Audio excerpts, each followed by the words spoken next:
Hey guys, welcome back to the AdLib podcast. Today is episode number 56, and we have the third episode, basically, which is based on stuff that's come out last year, stuff that we loved. Last week, I talked about stuff that I hated, talked a lot about awful movies like Rebel Moon, like all those Netflix exclusives, which were absolutely terrible. And this week, however, is a bit more positive because this week we're going to be talking about our most anticipated movies of 2024. And with me to talk about the exciting year ahead is Francesca. How's it going, Francesca?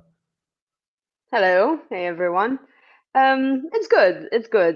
So now 2024 has allowed me quite a bit of time to watch films. So I've almost managed to watch a film a day, which is makes me very Ooh, happy. nice.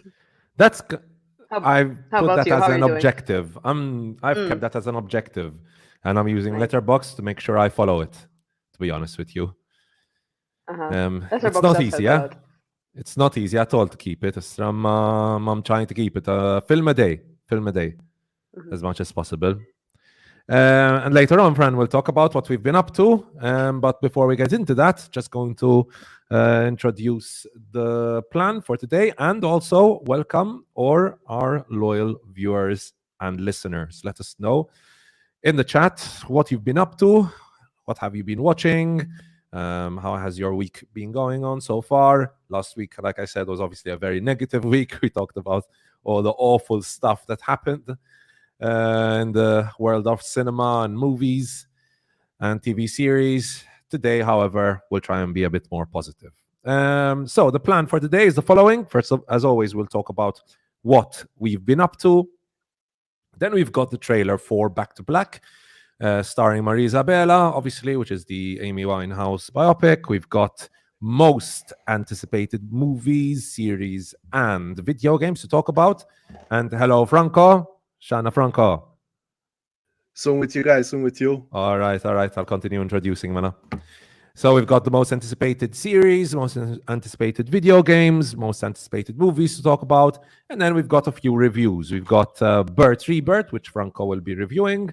I've got Next Goal Wins and The Beekeeper to review with regard to movies. Fran, do you have any movies you want to review today? I could speak about a couple of the ones that I watched. So what I was trying to do, like towards the end of 2023, I was trying to kind of read the books of the films that were coming out. So I read Eileen, and then I managed to Okay. watch that last week. Same with Foe. I think I'll check my letterbox to see if there's anything else I'm missing. But I watched The Princess Bride for the first time because Lello. a friend of mine kind of I had never watched it. Isra? Yeah, that was very unexpected. So I have a couple You that keep using I could that talk word. about. You Okay. keep Sorry? using that word. I don't think it Um, means what it means. That's it with regard to movie reviews. Series, then I wanted to review Echo, which came out exactly the day after last week's episode 55 of last week. So there's Echo, which I'd like to review as well. I have some thoughts about that.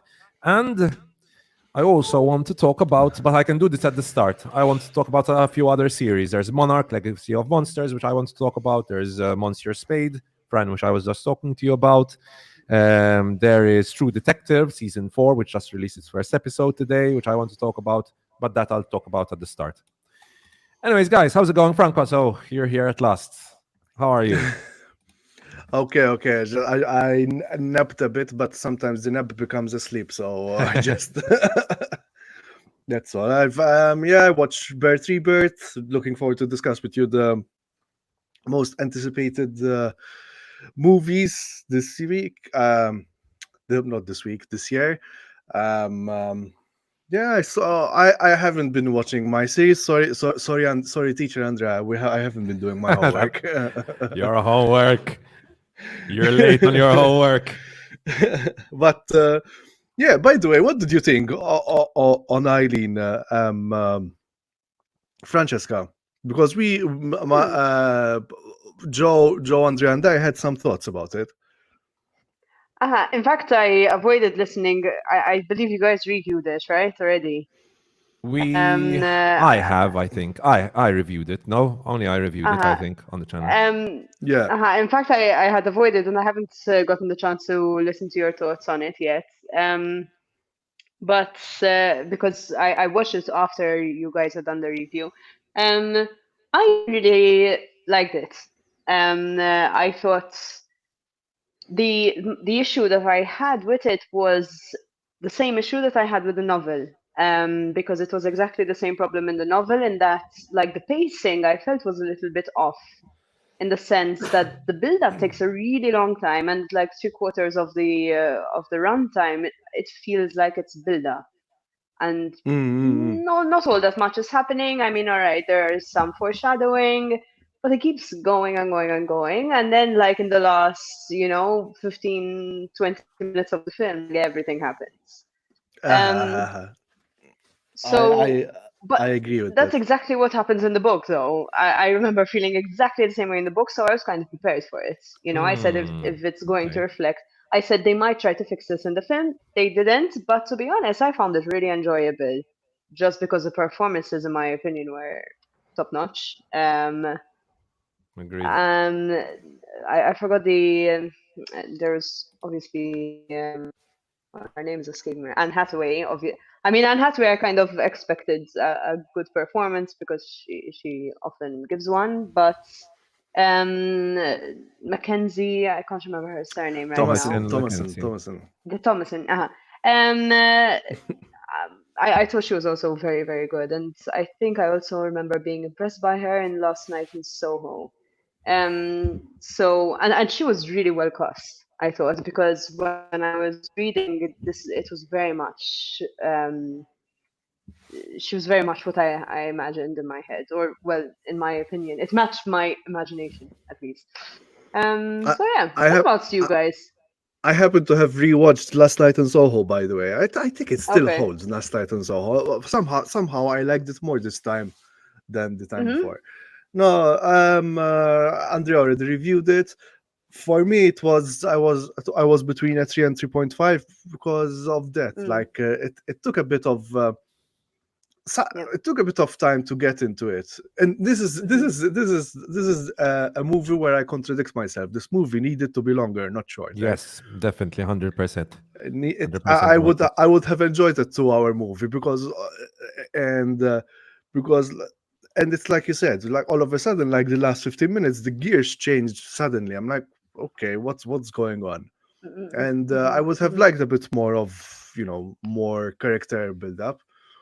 As far as performances go, yes, you're right. Anne Hathaway, I was like, I would also be beguiled by Anne Hathaway, I have to say. And funnily enough, there's another movie coming up. It's not in my most anticipated, but there's another movie where she's also like in period clothes opposite Jessica Chastain. I think it's called Mother. What's it called? I know which one you're talking about. Oh, it's coming out late this year, Rishek. Yes. Really? Very late, I think December-ish. Yes, I know which one you're talking about. I didn't list it either in my most anticipated. But I know which one you're talking about. And it's which is like I'd like to see Anne Hathaway more in these kind of Mother's Instinct. Mother's Instinct, yes. I'd like to see Anne Hathaway more this kind of like femme fatale-ish roles. Thomas and Mackenzie, somehow I just couldn't like the accent, man. The accent wasn't quite. Same here. That's my one issue. I don't feel it was there. Is it supposed to be Boston accent? I think so, right? To be honest, no, New England. And this is quite out of character for me, because usually accents have quite an effect on me.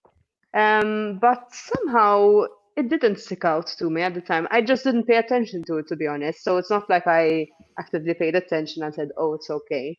So I think it just didn't kind of affect my viewing at the time. All right. And I'm not sure about the accuracy of the accent at all, to be honest. I'm not sure what it was supposed to be like. Definitely she's coming from a lower class background. Oh, I that's remember her having a bit of a strange voice, maybe, but I don't know. I liked it. Okay. Moving on, guys. So, what else? So we can start with you, Fran. What else have hmm you been up to? Anything else you've watched recently? So, I've dropped the ball a bit on series as well because of this thing of kind of trying to see a film a day. It's a bit difficult to fit series into that as well. Mhm.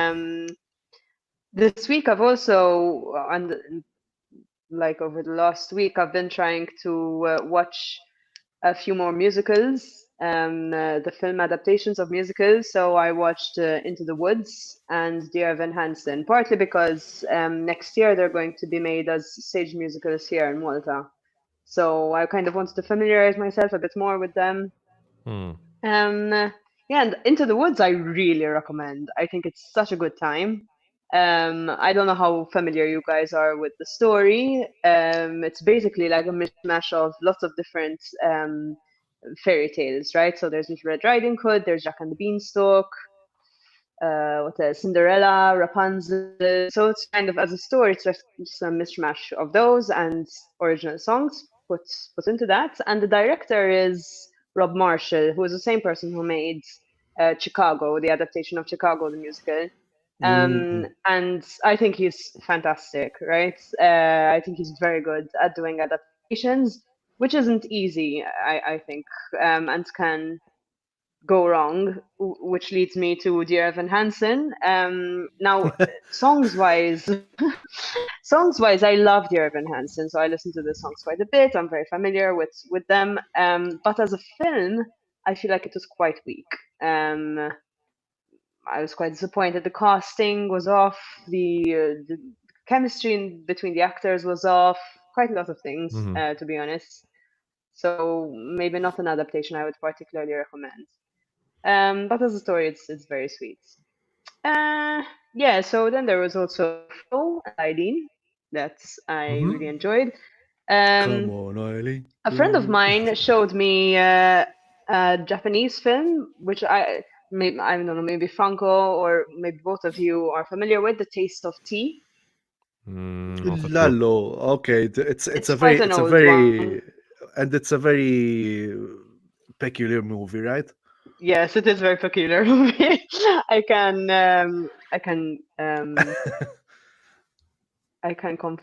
confirm that that it's a very peculiar movie.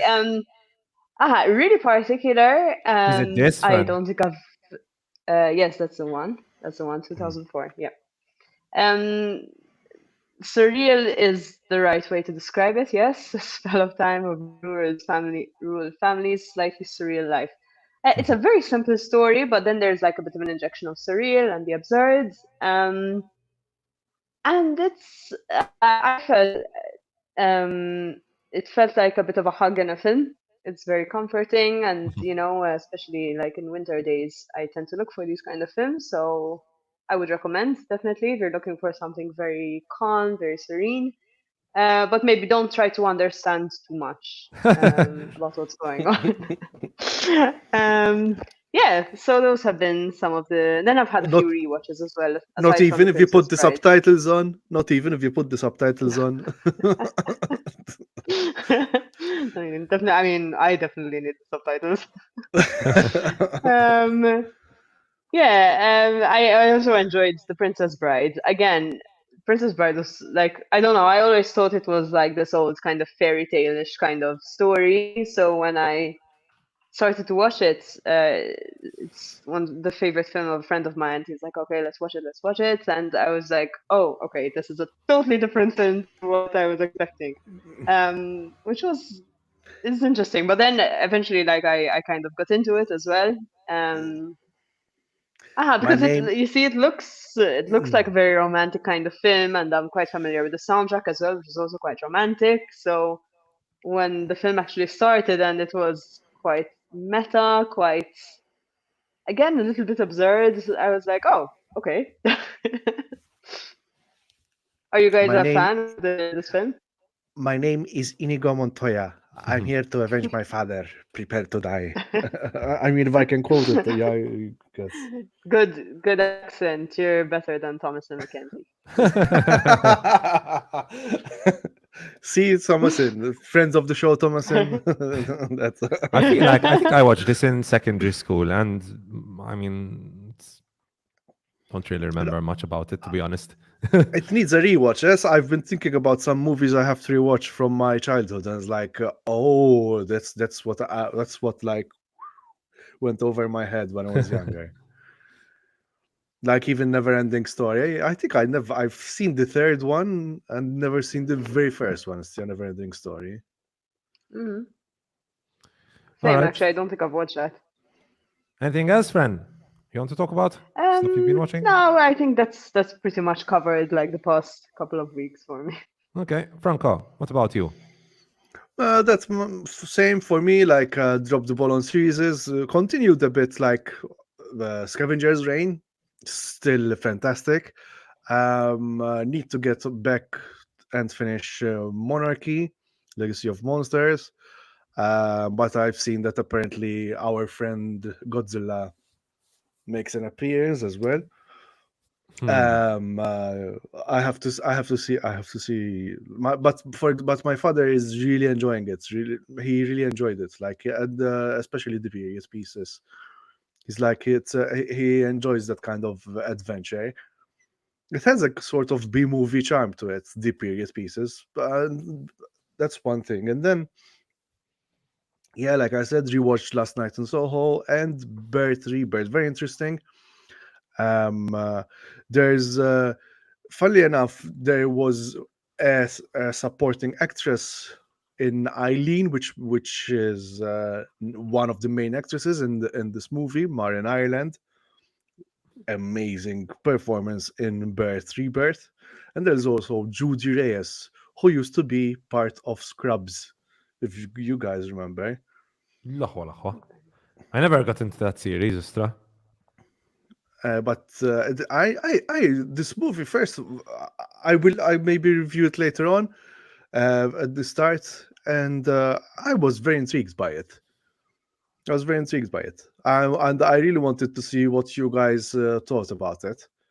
But it's mostly like it's mostly what not many characters, very contained, and battle of wits. But Marian Ireland in this movie was amazing. Okay. That's it, Franco. That's it so far. Mela, in my case, I have a few things I've watched. Well, by the way, because I haven't mentioned the elephant in the room, I haven't addressed the elephant in the room. If you noticed, I can barely move my shoulder and my neck because I injured my shoulder.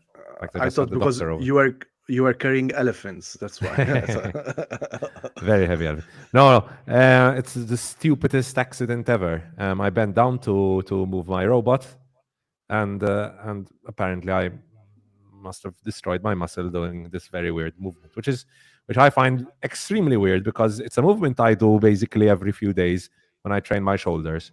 So it's not like it's a movement which is foreign to me, but just the bending down and moving the robot, just apparently I completely destroyed the muscle in my... You're getting old. I'm getting old, apparently. Old. I think that's what my body is telling me. So yeah, by the way, that's why I'm so stiff. And I had my birthday as well. Yeah, sorry. I forgot about it. We actually have Marilyn Monroe on later to sing you happy birthday. Yes, thank you, preparing her dance. Coming out of the cake. No, not Merlin. I mean, yeah, okay, I like Merlin, but funnily enough, now it's I have blonde stemmed like burned into my brain whenever someone mentions Marilyn Monroe. Crap, okay. It's like I mentioned what's her name? Oh, Ana de Armas. Ana de Armas last week as well. You weren't here to contradict me because I think she's not a very good actress. No, Unless come on. directed by a super talented director, unless she has Denis Villeneuve, like, ensuring she's not shit. Come on. I mean, if she was also fun in Mission Impossible, huh? She was also very fun. James Bond, no? Was she in Mission? James Bond. No, James Uh-huh. Bond. You're right. James You're right. Bond, Sorry, uh-huh. James Bond. She was okay, but She I was think good. maybe She was good in James Bond. Yes, it she was good. wasn't a massive role either, right? Yes, I well, mean, she was, I'm not emotionally demanding. Like, it's more uh-huh. physical and more like personality and How screen about presence. Knives Out? Knives Out. Knives Out was a different role. Yes, true. But again, you have a very good director there, Ryan Johnson, leading Yeah. her. That's true. So there's that. I think she needs a really good director to get a good performance out of her. Because when I watched the Chris Evans movie, oh my god, Anna de Armas had this movie with Chris Evans. Ghosted. Ghosted. I talked about it last week. One of the worst. I think it was the second worst movie of last year for me. That was awful, and she was awful in that. Like, that movie was. I'm talking about this. Even curious now. Even the poster looks like it's I generated was by about AI. to say the poster looks horrible. What is that poster? This poster is guys? awful. Oh my god. It's an Apple original. Madonna, way. Which is really disappointing because I praise Apple so much for investing into really good series and movies, and they invested into Killers of the Flower Moon. They invested into, however much I disliked it, Napoleon as well. So, and then they make Ghosted, which is really upsetting. It's like, no, don't be Netflix, be Apple. But anyways, and what was the first Killers of the Flower Moon? The worst movie? No.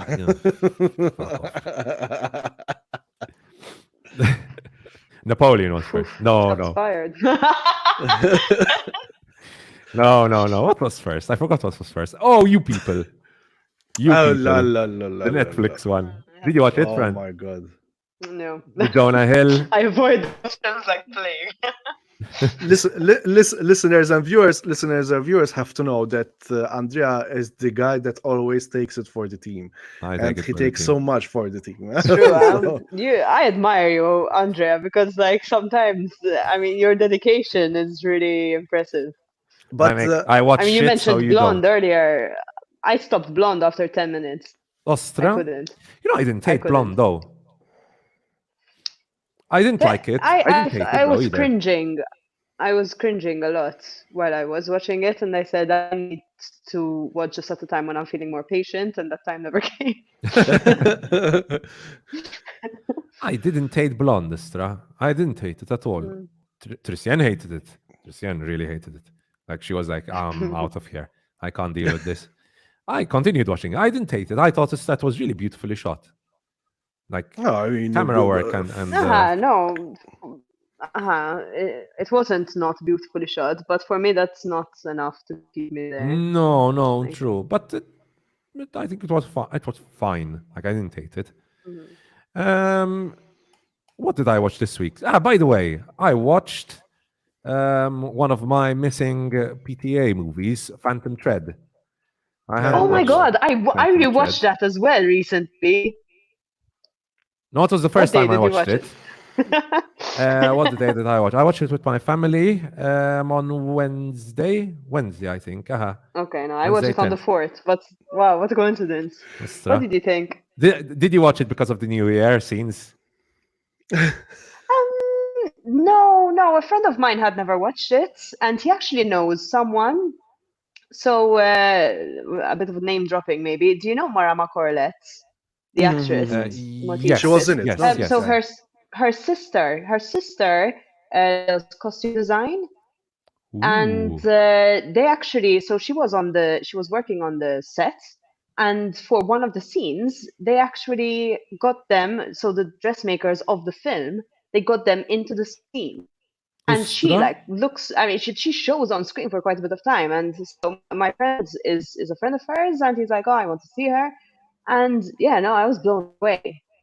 Interesting. No, and I met her at New Year's Eve, right? And I didn't know this about her. And then a few days after I found this out and I was like really starstruck. Incredible. She was their friend at the party. Yes, yes, yes. She was at the party. Oh I shit! forgot that I met you there as well. Yeah, but I didn't even know that at the time, so I couldn't even have told you. Um, Ostra. uh, Would yeah. have loved to meet her. No, amazing. I mean, when I found out, like, I couldn't believe my friend was so calm about this. I was like, oh my God, like, I'm Uh, really excited. And I mean, the costumes in Phantom Thread are like one of the Yes. best elements. Like the dresses. I'm gonna be honest, I didn't love all the dresses. To be fair, but man, there Mm, are some really beautiful costumes in this. Like I love mm, everything about it. I know yeah. some people dislike it because it's very slow and like some people are talking about the romance being a bit weird, but I really liked everything about it. But Like I yeah. thought everyone was on their A game. I thought the way it was so beautifully shot. Mm, I think there's one thing I kind of slightly disliked about it. Did you notice there are some scenes, Ostra, where there's like this horrible orange hue? Like sometimes the remind me lighting, of I scene. really didn't like it. This could be a personal, like I hate this. This is like something I've noticed in Hollywood in the past 20, 30 years, where like it's they add this it's orange hue to add this dramatic feel to but could scenes. be Could we find one so I see which one you're referring to? Because I'm curious now. It's Or maybe remind me of a scene. it's hard to tell. Like that scene, like these scenes, they're like the lighting is fine, but then especially during the Uh-huh, uh-huh. evening scenes, I think maybe they were going for like the candle lit effect. Okay. There was this like Okay. really orangish Like when she hue. makes dinner for This, him. for example, This this scene. okay. See the really Oh, that's orangish hue? fine. I Uh-huh. don't know. It's that feels I don't but know. Feels I fake. think There's you? no, it's filmed. That's because it's shot on film. Hmm. So most probably it depends on the color temperature of the move of the of the film that they used. I forgot which. Here's And 65. I forgot 65. I think for this 65 millimeter. I forgot what camera he used though for this. no, the like, but it depends like whether it's like in that one as well. You can see lots of orange as well. But then, like in the scene, it's stunning. Oh, Like that's the so New Year beautiful. scene, seeing the whole So party scene. beautiful. This was amazing. This was stunning. It was really beautifully shot. It was and the way the relationship develops between them Oof.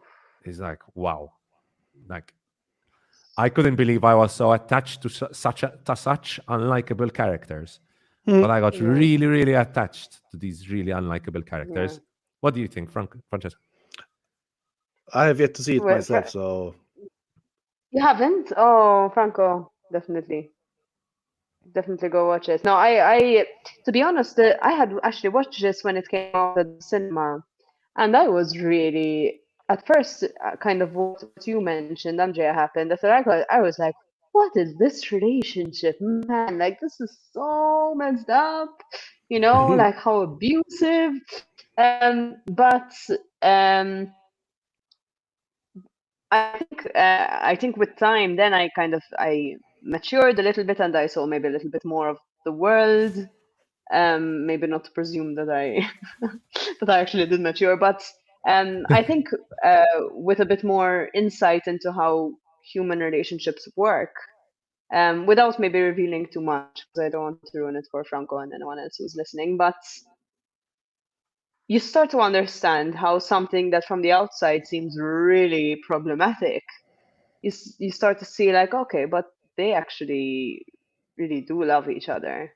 They do Um, love each other, but they go into yeah, very like almost horrific places yeah. to maintain the relationship. Let's put it that way, without any Yeah, spoilers. no, definitely not a relationship that I would advocate or want to be in myself, but it's so beautifully portrayed. And I noticed this then when I watched Licorice Pizza a few years after, when it came out. Again, he's portraying a relationship that on paper and from the outside looks really weird and Hmm. questionable. Hmm. But then you start to see there's something really beautiful and the way that he does it. Um, I think he has such a talent at doing this, Paul Thomas Anderson. Hmm. Hmm. And Hmm. it's made me really look forward to his films to see like what kind of dynamic he's going to make me rethink. You know, Hmm. I love his stuff. such a talented person. Oh, kombinazzjoni. Now I'm rewatching. I stopped midway through. Now I'm rewatching Punch Drunk Love. That's I think another one. that I think was my favorite. But I think Phantom Thread might be up there. It's amongst my PTA favorites. It's a beautiful movie. It's just the way the relationship develops there is amazing. And the aesthetic and the whole feeling of the film, like it creates a mood. And the soundtrack, which is both of Phantom Thread and of Punch Drunk Love. I don't know that I mentioned it.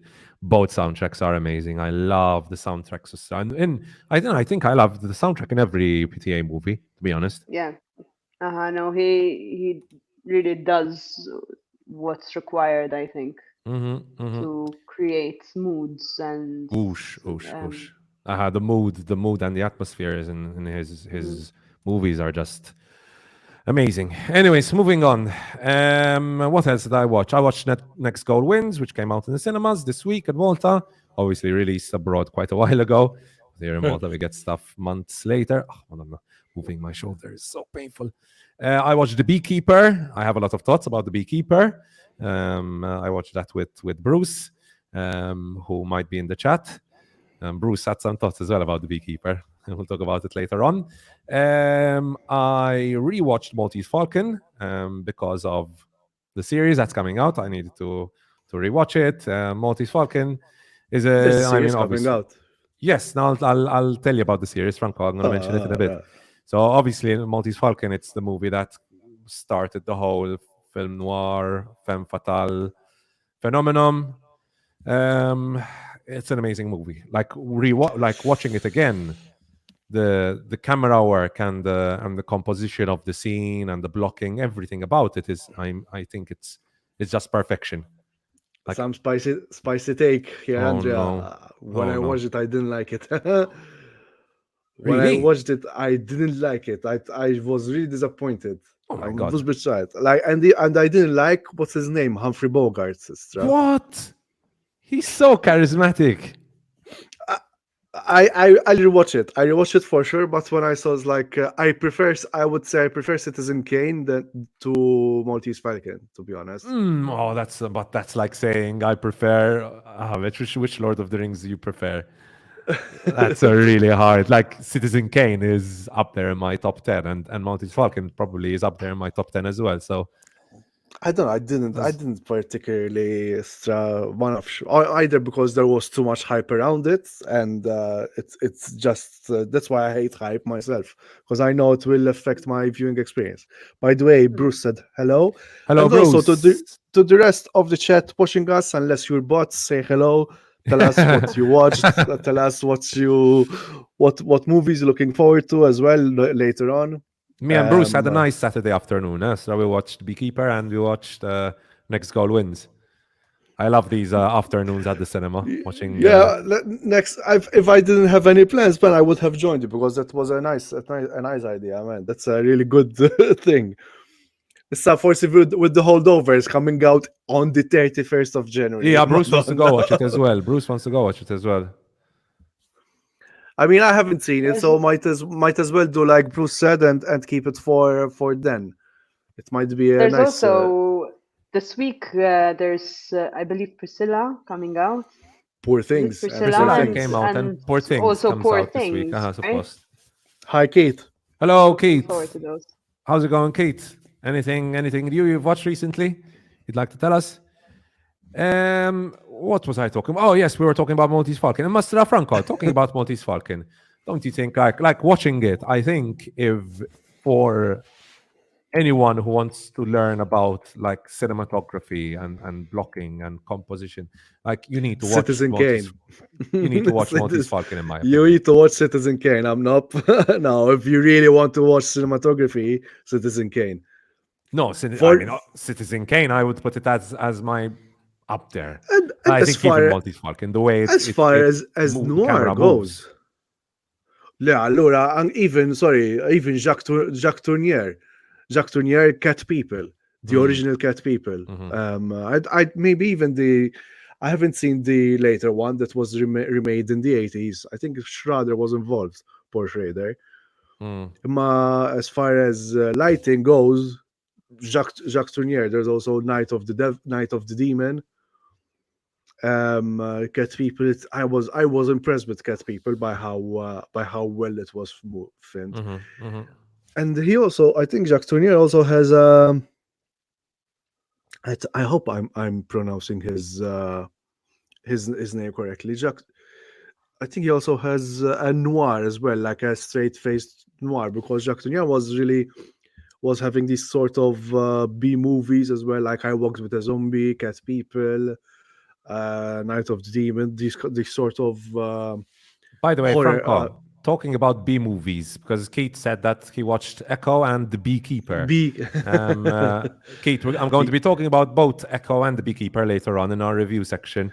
You like jazz? There are going to be a lot of bee puns, just like there was in the movie. Like every 4 lines, there was a bee pun or a bee metaphor. I must protect the hive. Oh my God. That movie was a movie. Issa, talking about Maltese Falcon. Franco, because I wanted to mention this to you. You're going to love this series. So I found this out when I was looking up my list for anticipated stuff. And it's called Monsieur Spade, which is basically continues the story of Mr. Spade 20 years after the events of the Maltese Falcon. He travels to France and he settles in France. And watching it, I'm like, holy shit, man, the camera work in this and the dialogue is amazing. Like, who worked on this? Like, this is some really good stuff. Like, the performance by Clive Owen is amazing. He really personifies like Humphrey Bogart's personality. The episode, there's 2 episodes out already. 2 episodes? No, I watched 1. No, episode 2 is out on the 21st. Okay. Every Sunday, 1 episode every Sunday, basically. I watched episode 1. I just wanted to mention it to our viewers and listeners because honestly, it's an amazing watch. It's slow, mind you, it's very, very slow, at times a bit too slow. But once the characters start like talking to each other, you get the dialogue, the cinematography is amazing. They make a really good use of the French, like the French setting, the French rural setting. But looking at the people who worked on it, this is created by, I mentioned him to you, Francesca, the creator of Queen's Gambit. Queen's Gambit. Right. Queen's By Gambit. the way, Bruce said, "Is Beekeeper in time for an original screenplay nomination?" Those bee puns deserve some recognition. Oh my God. They were something. It's Scott Frank, and it's weird. He's not even. He's listed here as the executive producer. So there's some serious talent behind both behind the camera and in front of the camera for Monsieur Spade. But I've not seen it mentioned anywhere. Like, and I don't get it. I really don't get it. This is one of my big issues with sleeper hits. For example, there's also an Amazon series directed by the guy who did wow, just a second. I have to watch this, but I have to find it again. There was Lakeith Stanfield in it, and it was a satire where he has to do a white voice. Let me. Sorry to bother you. Sorry to bother. I've heard of this. Painful. So sorry to bother you. Sorry to bother you. The director Boots Riley made a series called. Let me tell you soon enough as well. Yeah, I'm a Virgo. Okay, let me look it up. I'm a Virgo. No, this came out last year. Yeah. Okay. But again, it's like no one was speaking about it. Nope. So it's like it's about about a 13-foot tall man. Oh my God! And I have Prime Video, so I don't know how it didn't pop up on my Prime Video because I check every few days. I open all my streaming services just to see if something new is out that I might not have heard of. So I really check. I'm the kind of person who checks a lot, and the fact that I have no idea that this exists, that Monsieur Spade exists, really worrying for streamers because I'm actively looking up this stuff and I still Mm. don't know, let alone people, random people who are just there. I'm like, oh, what shall we watch today? It's I feel weird. like this happens sometimes though, because this used to happen with Netflix for me. Like something, I don't know, I'd see something on the internet, for example, and I'd say like, oh, but that's not out on Netflix. And I go on Netflix, and it would actually be there. It just wouldn't have been coming up in the homepage. It's curious. It would be interesting to see how they decide to promote their stuff, because I would imagine they promote all of their stuff equally, but then again, I don't know how it works. No, I don't think No, so. I think it would they depend they on the push popularity. they push stuff like a Gray Man or Exactly, exactly. Like with regard to Greyman, for example, you were talking about Greyman. When I was in Rome right before Greyman came out, and there was like some insane advertising for that. Everywhere in Rome, there was an advert for the Greyman. So they pushed that stuff out a lot. Then the real quality stuff was like the series I was talking about, Once Your Spade. Not a hint of anything, not even a clue that it was coming out. It wasn't even in most of the lists Weird. of most anticipated series, where you have like Mhm. 120 series coming out this year, and it's not listed in. oh my god. Yeah, which is insane, and it's really good. Trust me, it's really really good. Anyways, so there's that. Monsieur Spade. I finished Monarch Legacy of Monsters. I was going to review it, but to be honest, I don't really have anything more to say than what I've said already. I mean, the period piece stuff is very good. It's very, very good. The Wyatt Russell and Kurt Russell dynamic is amazing. I really like the dynamic that they have there. I think this is a very smart way of dealing with a character who grows older. I think this is the perfect way to deal with it. Mm. No fucking de-aging. That's stupid shit. It looks fake. Always looks fake. This is the perfect way to deal with an aging character. Um, I think it's the issue with the series. You know what I'm going to say, Franco, and our viewers probably know as well. Is the younger characters. The younger characters. I'm sorry, the performances are in my opinion almost unwatchable. Gen Z, you're too cringe. Sorry. which unfortunately almost ruined it. However, I have to say that the final episode, episode 10, and you can tell also from the ratings on IMDb, the final episode is actually very, very good. There was some very strong emotional moments there, with Kurt Russell especially giving a fantastic performance, which is not a surprise, of course. And I thought it really worked. And I think, apart from the whole Monsterverse, monster porn element that they add everywhere into the series, they're like a bit of a hint of Monsterverse porn in there just to keep people watching. Apart from that element, which is fine, I put up the sound on my sound system and enjoy the sound effects and enjoy the visual effects, which are amazing. To be fair, the visual effects are really good in this for a series. They spent a lot of money on it. I thought I was very happy to see that there was a lot of emotional. It concluded the series well. The characters, had their emotional payoffs, and I think it really tied up everything very, very well. So, as negative as I was for the majority of the mid part of the series, I kept on watching, and I think it was worth it for the final episode, because the final episode, in my opinion, was a very strong episode without spoiling anything.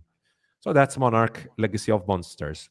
Last thing I wanted to mention. Yes, Franco, go ahead. I was gonna say, because recently I saw some clips from Godzilla versus Kong, and the clips from the final battle of Monarch, and compared to the new trailer that we saw, they have much more weight. Yes, When yes, when when yes, we're yes, when we're yes. like making fun of Godzilla and Kong, Sprinting Godzilla. sprinting Godzilla, I'm like, what the Oh, hell is going on? I'm And it's just like, hoping it's the VFX still need some work there. That's my hope. or maybe because the gravity works differently in the Oh, inner yeah. earths, but still, Doesn't though. it looked. I mean, yeah, but that's the thing, because last time, because when Kong when they tell him to just to go back home, like he was quite like still there was still some weight to it as well. Well, no, Shrunk. I don't know what happened there. I think even just the fact that Godzilla's running, I think, looks awkward. Ooh. I think that's just it. Godzilla shouldn't need to run. Godzilla doesn't need to run. No. I mean, they're going for the Avengers, like the scene, but it just looks awful with Godzilla running. Just have Godzilla shoot his laser beams Laser and beams. destroy everything, or take a watch Godzilla -1. Exactly. Get an idea of how And, to like provide real punchy monster. monster action. To conclude, I just wanted to mention this. I don't know if you guys are interested in watching it, but there's a new season of True Detective, which released its first episode, in America, 9 p.m. in America last night. Obviously, it would be early this morning. And I watched the first episode today because I'm injured at home. So obviously, I didn't go on to work today. So I had some time to watch it as well. I watched episode 1 of season 4 of True Detective. Have you guys watched the previous seasons?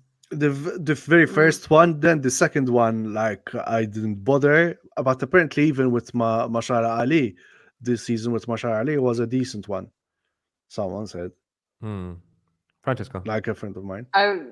While I would definitely watch anything that has Mahershala Ali in it, I have not yet watched it, but it is really something that I've been meaning to watch for years. And honestly, I think the next series I want to watch are this and Fargo. They're definitely next on my list.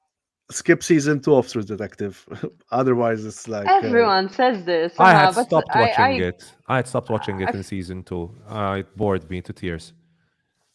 And it's fine to skip a season. So yes. No, because their thread. They're not. It's the True Detective universe is not connected whatsoever. But there's some thematic links. It's like always the focus in True Detective is always there's always that like the element like in this season, for example, you can tell there's a lot of influence from like Turhu and there is some. How am I going to put it? It's not all realistic. There are some like cosmic horror elements. There's a bit of cosmic horror in season 1, and I can see links between season 1 and season 4. But you're not missing out on anything if you haven't watched season 1. If you start, well, I would recommend watching season 1 because season 1 is one of the best seasons of television I've ever watched. Honestly, it's like everything about season 1. Time is like a flat circle. Yes. That's 10 years ago. Yes, so that's 2014. I can't believe it. No. Yep. But I watched episode 1 of season 4, and I mean, surprise, Jodie Foster is bloody amazing. She is fantastic. She is out of this world good in this series. She really is good. She really is good. Like visually, it's stunning. Some issues with the CGI. There were some CGI deer which looked really awkward. Don't know why they were included. There was CGI bear as well, which again looked a little awkward. But if you ignore the weak CGI, I think like visually the camera work and the lighting and everything about it is stunning. Really stunning. They make very good use of the setting as well. It's set in Alaska, so they make very good use of the setting. With again, like I said, some beautiful camera work and like this whole vista is a perfect setting for a cosmic horror series, right? They're going back to. I don't know. I don't know about season 3, but that Spiral is making a comeback. All right. Yeah, it's a great looking series. I think I'm very much looking forward to continue to watch it. Obviously, 1 episode per week. Back to the good old HBO Sunday night shows. I've missed those. Astra. It's been a while since we had a good HBO series on television. True. But there is actually a series that I've been following because you reminded me by saying that. No, but it's reality TV and there isn't Joe, so it's called The Traitors. Traitors. But yeah, it's basically a bunch of people living in a house, and they kind of have to. There are 3 or 4 people who would be they're called the traitors, and they murder someone from the house each night. Obviously, they just get them kicked off the show. Is it this? And then, yeah, that's it. But that's not the British one. Oh, okay. I don't know. Check the Traitors UK. That's the one. Claudia Winkleman. Yeah, it's a lot of fun. It's. I mean, it's reality TV, so it is what it is. Very melodramatic and so on, but it's a lot of fun. It's very entertaining. And yeah, that comes out like 3 episodes a week, but it's really fun. Like I agree with you, Andrea. Like waiting for an episode every week, a bit of magic to it, especially if it's a Yes, Sunday yes, night. yes. I Like, can't and you're reminding stand. me because, yeah. I can't Ca- stand the Netflix like Can I, binging 10 can, episodes. can I point out that 120,000 pound sterlings does not cover shit in the UK economy. True, That's the prize money. It's true, Madonna. true. It's quite a weak prize man. I've seen. No, I mean because It's last time true. I was complaining about the the Love Island prize money, which didn't even allow you to buy a car, let alone 120,000. Like for sure, But wait, it does. Wait. how much? How much is the prize money for Love Island? Love Island Malta was was very very weak as well. Ah, Like for Love Island Malta. Oh, but yeah, no, but I Love think Island in Malta. I'm Malta. saying. Mhm. Yeah, it's true. I did realize that it's quite low, and that is the maximum money. So Oh they my don't god. necessarily. It depends because there are missions, right? So in each episode, they have to do a particular mission. Depending on how well they do in the mission, they get an amount of money. So it's up to 120K. That's the I think. I average. mean, it's Wow. A very British prize, basically. probably doesn't even cover the amount of work that you miss to film the show, right? Exactly. But yeah. Anyway. Mela, let's get into it, guys. Shall we get into the trailer first? We have one trailer today. Atlanta. We have the Yeah. trailer for, because obviously when Maltese people see a Maltese surname, everyone gets excited. But to be fair, I think it is one to be excited about because it's an interesting looking trailer. Obviously, I'm sure we all have thoughts about it. Sam So Taylor let's get Johnson. into it. Because here we're talking about Marisa Abela's starring in Back to Black, which is going to tell the tale of Amy Winehouse. It's time for Marisa Abela to step into the spotlight with the first international teaser trailer for the Amy Winehouse biopic Back to Black. Each year seems to bring new musical biopics to theaters, and following Reynaldo Marcus Green's Bob Marley One Love in February, Sam Taylor Johnson will take her crack at depicting the tumultuous rise of the groundbreaking modern jazz icon in the spring.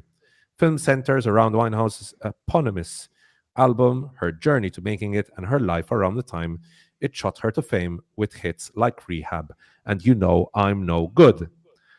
Guys, don't know if you've watched the trailer or if you have any thoughts about it, but Saw the Franco, trailer. Yeah. what do you think? I don't know why they didn't cast Eva Mendes, with all respect to Marisa Abela, obviously, but Eva Mendes looks much more like Amy Winehouse. So as far again, this I'm only seeing from the trailer. Can't really say can't really say much. From the trailer, it looks a bit run of the mill, but Marisa Abela will knock it out of the park because apparently she sang the songs herself, and the voice timbre is there. So that's all I can say. Otherwise, Francesca? not in my most One. anticipated. No, neither here, neither here. No, me neither. There were some elements from the performance, and even in some of the bits that you just paused, Andrea, it came out as well. Like what, aside from her voice, seems very promising. It's also certain facial expressions, which I think are sometimes a bit underrated when it comes to biopics. Because at first, to be honest, when I saw Marisa Abela, I said, does she really look enough like Amy Winehouse? I mean, obviously, there's going to be hair and makeup to support her, but I mean, I feel like it. When I first heard of it, I thought it was something that could throw the audience off a little bit. Maybe that she doesn't look very much like her, but there were a couple of moments where her facial expressions looked bang on. when she was performing, for example, like a bit of a profile view. So I'm curious to see, honestly. It somehow doesn't feel like all that long ago that another Amy Winehouse film came out. It might have been a while ago now, but That as was a soon as I heard documentary, about no? this film, I said, didn't one just come out recently? Documentary. Oh, that was a documentary, no? No, it was though. Let's see, because then I looked it up. It was a documentary slash musical, but Af, which is Ashraf different. Kapidi, So, Ashraf Kapidi, uh-huh. Afash Kapidi, the same guy who did Maradona and Senna. Capadia, Mhm. uh-huh. By the Yeah, it way, was an A24 film. Yeah. I wanted to ask you, how Yeah. are you with Amy Winehouse music? I love her music, so I'm not going to be Yeah. honest. I'm not the kind of person who's going to sit down and play Amy Winehouse music. But when I hear one of her songs, I'm always like, she was one talented singer, Yeah. She was very talented. Mhm. super talented. Mhm. Obviously, gone too young, part of the 27 27 Club. group. Yeah. But by the Yeah, way, I have Franco. to mention Cassandra actually, because I discussed this with Cassandra. Cassandra, friend of the show, and she said, like, listen, I mean, she's getting used to people not looking like their real counterparts, and I told her, not even Harry Potter looked like the one in the book, for example. No, but the thing you know, Prince Charles being being Mhm. portrayed by a very handsome actor. Like, okay, now what's his That name? I put me always off a forget. bit. I'm not going to Yeah, lie. Oh, That put me I off a wanted to bit. mention this, by the way. I wanted to mention this. It's the same issue that the Crown, the final season of the Crown faced, because these are people who you've grown up with, you've seen a lot. Mhm. Fran, you want to say? No, I haven't actually watched the last two episodes yet because I watched the first two of the last season, but I haven't watched the last two. But uh, go ahead though, because I was going to go off on something else. No, because what Franco said, like having Dominic West as King Charles. No, I mean, you've got one of the most handsome men in Hollywood, and then he's one of the ugliest people I know, and one of the least charismatic people I know as well. And I mean, Dominic West, he Yeah. can't help it. He's super charismatic. Like even if he's trying not to be charismatic, yeah, I mean, he is. Oh, I mean, Agreed. and he has very strong screen presence, which is the opposite to, I mean, who he's portraying. Which is no fault of him. Again, he gives a fantastic performance and rightfully Yeah. nominated for lots of awards for that performance because he was again great. Emma, the reality is that at this point we've reached such an we've seen so many biopics coming out that now the biopics have literally reached our lives and we're seeing stuff that we saw 10, 15, 20 years ago. And it there is a bit of I mean uncanny valley in it for us because this is stuff we've seen, stuff we've heard, and it feels weird seeing people portray people we've seen on television and they look maybe a little different. Now, I'm trying to get used to what Cassandra told you, Franco, is that I'm trying to get Mhm. used to seeing people who don't really look like the person they're portraying, but as long as their performance is Mhm. good. And I mean, from what I can tell from the trailer, Marisa Bella's performance seemed to be on point, especially in the Mhm. personality she showcases and in the scene, Mhm. particularly with the Mhm. paparazzi and the singing and her presence on stage, her voice. I think she's got it spot on. Honestly, Okay. Francesca, where did you want to take the discussion? No, that was pretty much it. So for me, I think, and you said it well, the personality. I think if the personality somehow still comes out, I feel like in for Dominic West, the personality part of the personality didn't come out because he's I mean maybe the person well, King Charles, not to beat around the bush. I feel like sometimes when you see him in interviews and so, it can be a bit maybe grating, a bit like maybe not the most pleasant to watch on screen, and I feel like that needs to come out. So Hmm. I feel like if Marisa Abela manages to bring that kind of maybe semi arrogance, if we can call it that, or the kind of like I don't know, bad bitch vibes Yeah. of Amy Mhm. Winehouse. If she, because I feel like she has a softer look, Marisa Abela. So if, despite her softer look, she manages, through acting, facial expressions, and so on, if she manages to give us that, then it's fine. Hmm. I mean, you're not gonna get someone who looks exactly like them if they're not a fantastic actor Mm-mm. that can carry it off. So it's not just about the looks. Mm-hmm. Um, but I think then, yeah, you need to really be able to bring out the personality. Hmm. Bruce said, "Would Steve Coogan have been better casting for Prince Charles?" I see what you mean, but he was an excellent casting choice for Jimmy Savile. There was a special. No, no, no, no. He was in this. There was a BBC special revolving around Jimmy Savile and his not shenanigans, because shenanigans is undercutting it, and his heinous acts.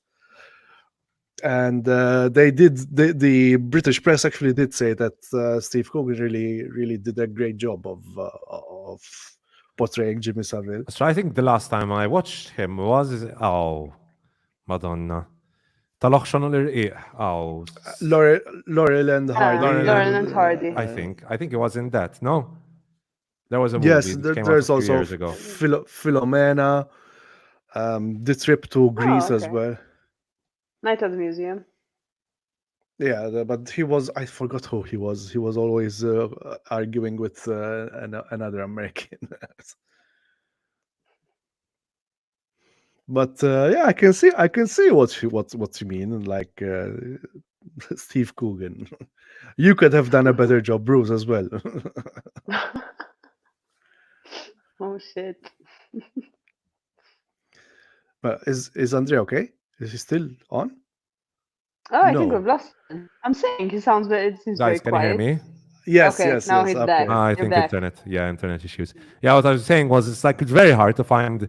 It's very hard to find someone, an actor who doesn't have a very strong like personality and isn't very good looking, doesn't have very good screen presence. It's like, or else is able to That's portray true. Look. not having very strong screen presence. It's not an easy casting choice, huh? To be fair, I think they did a very good job with Dominic West. I'm glad they chose Dominic West. I love Dominic West.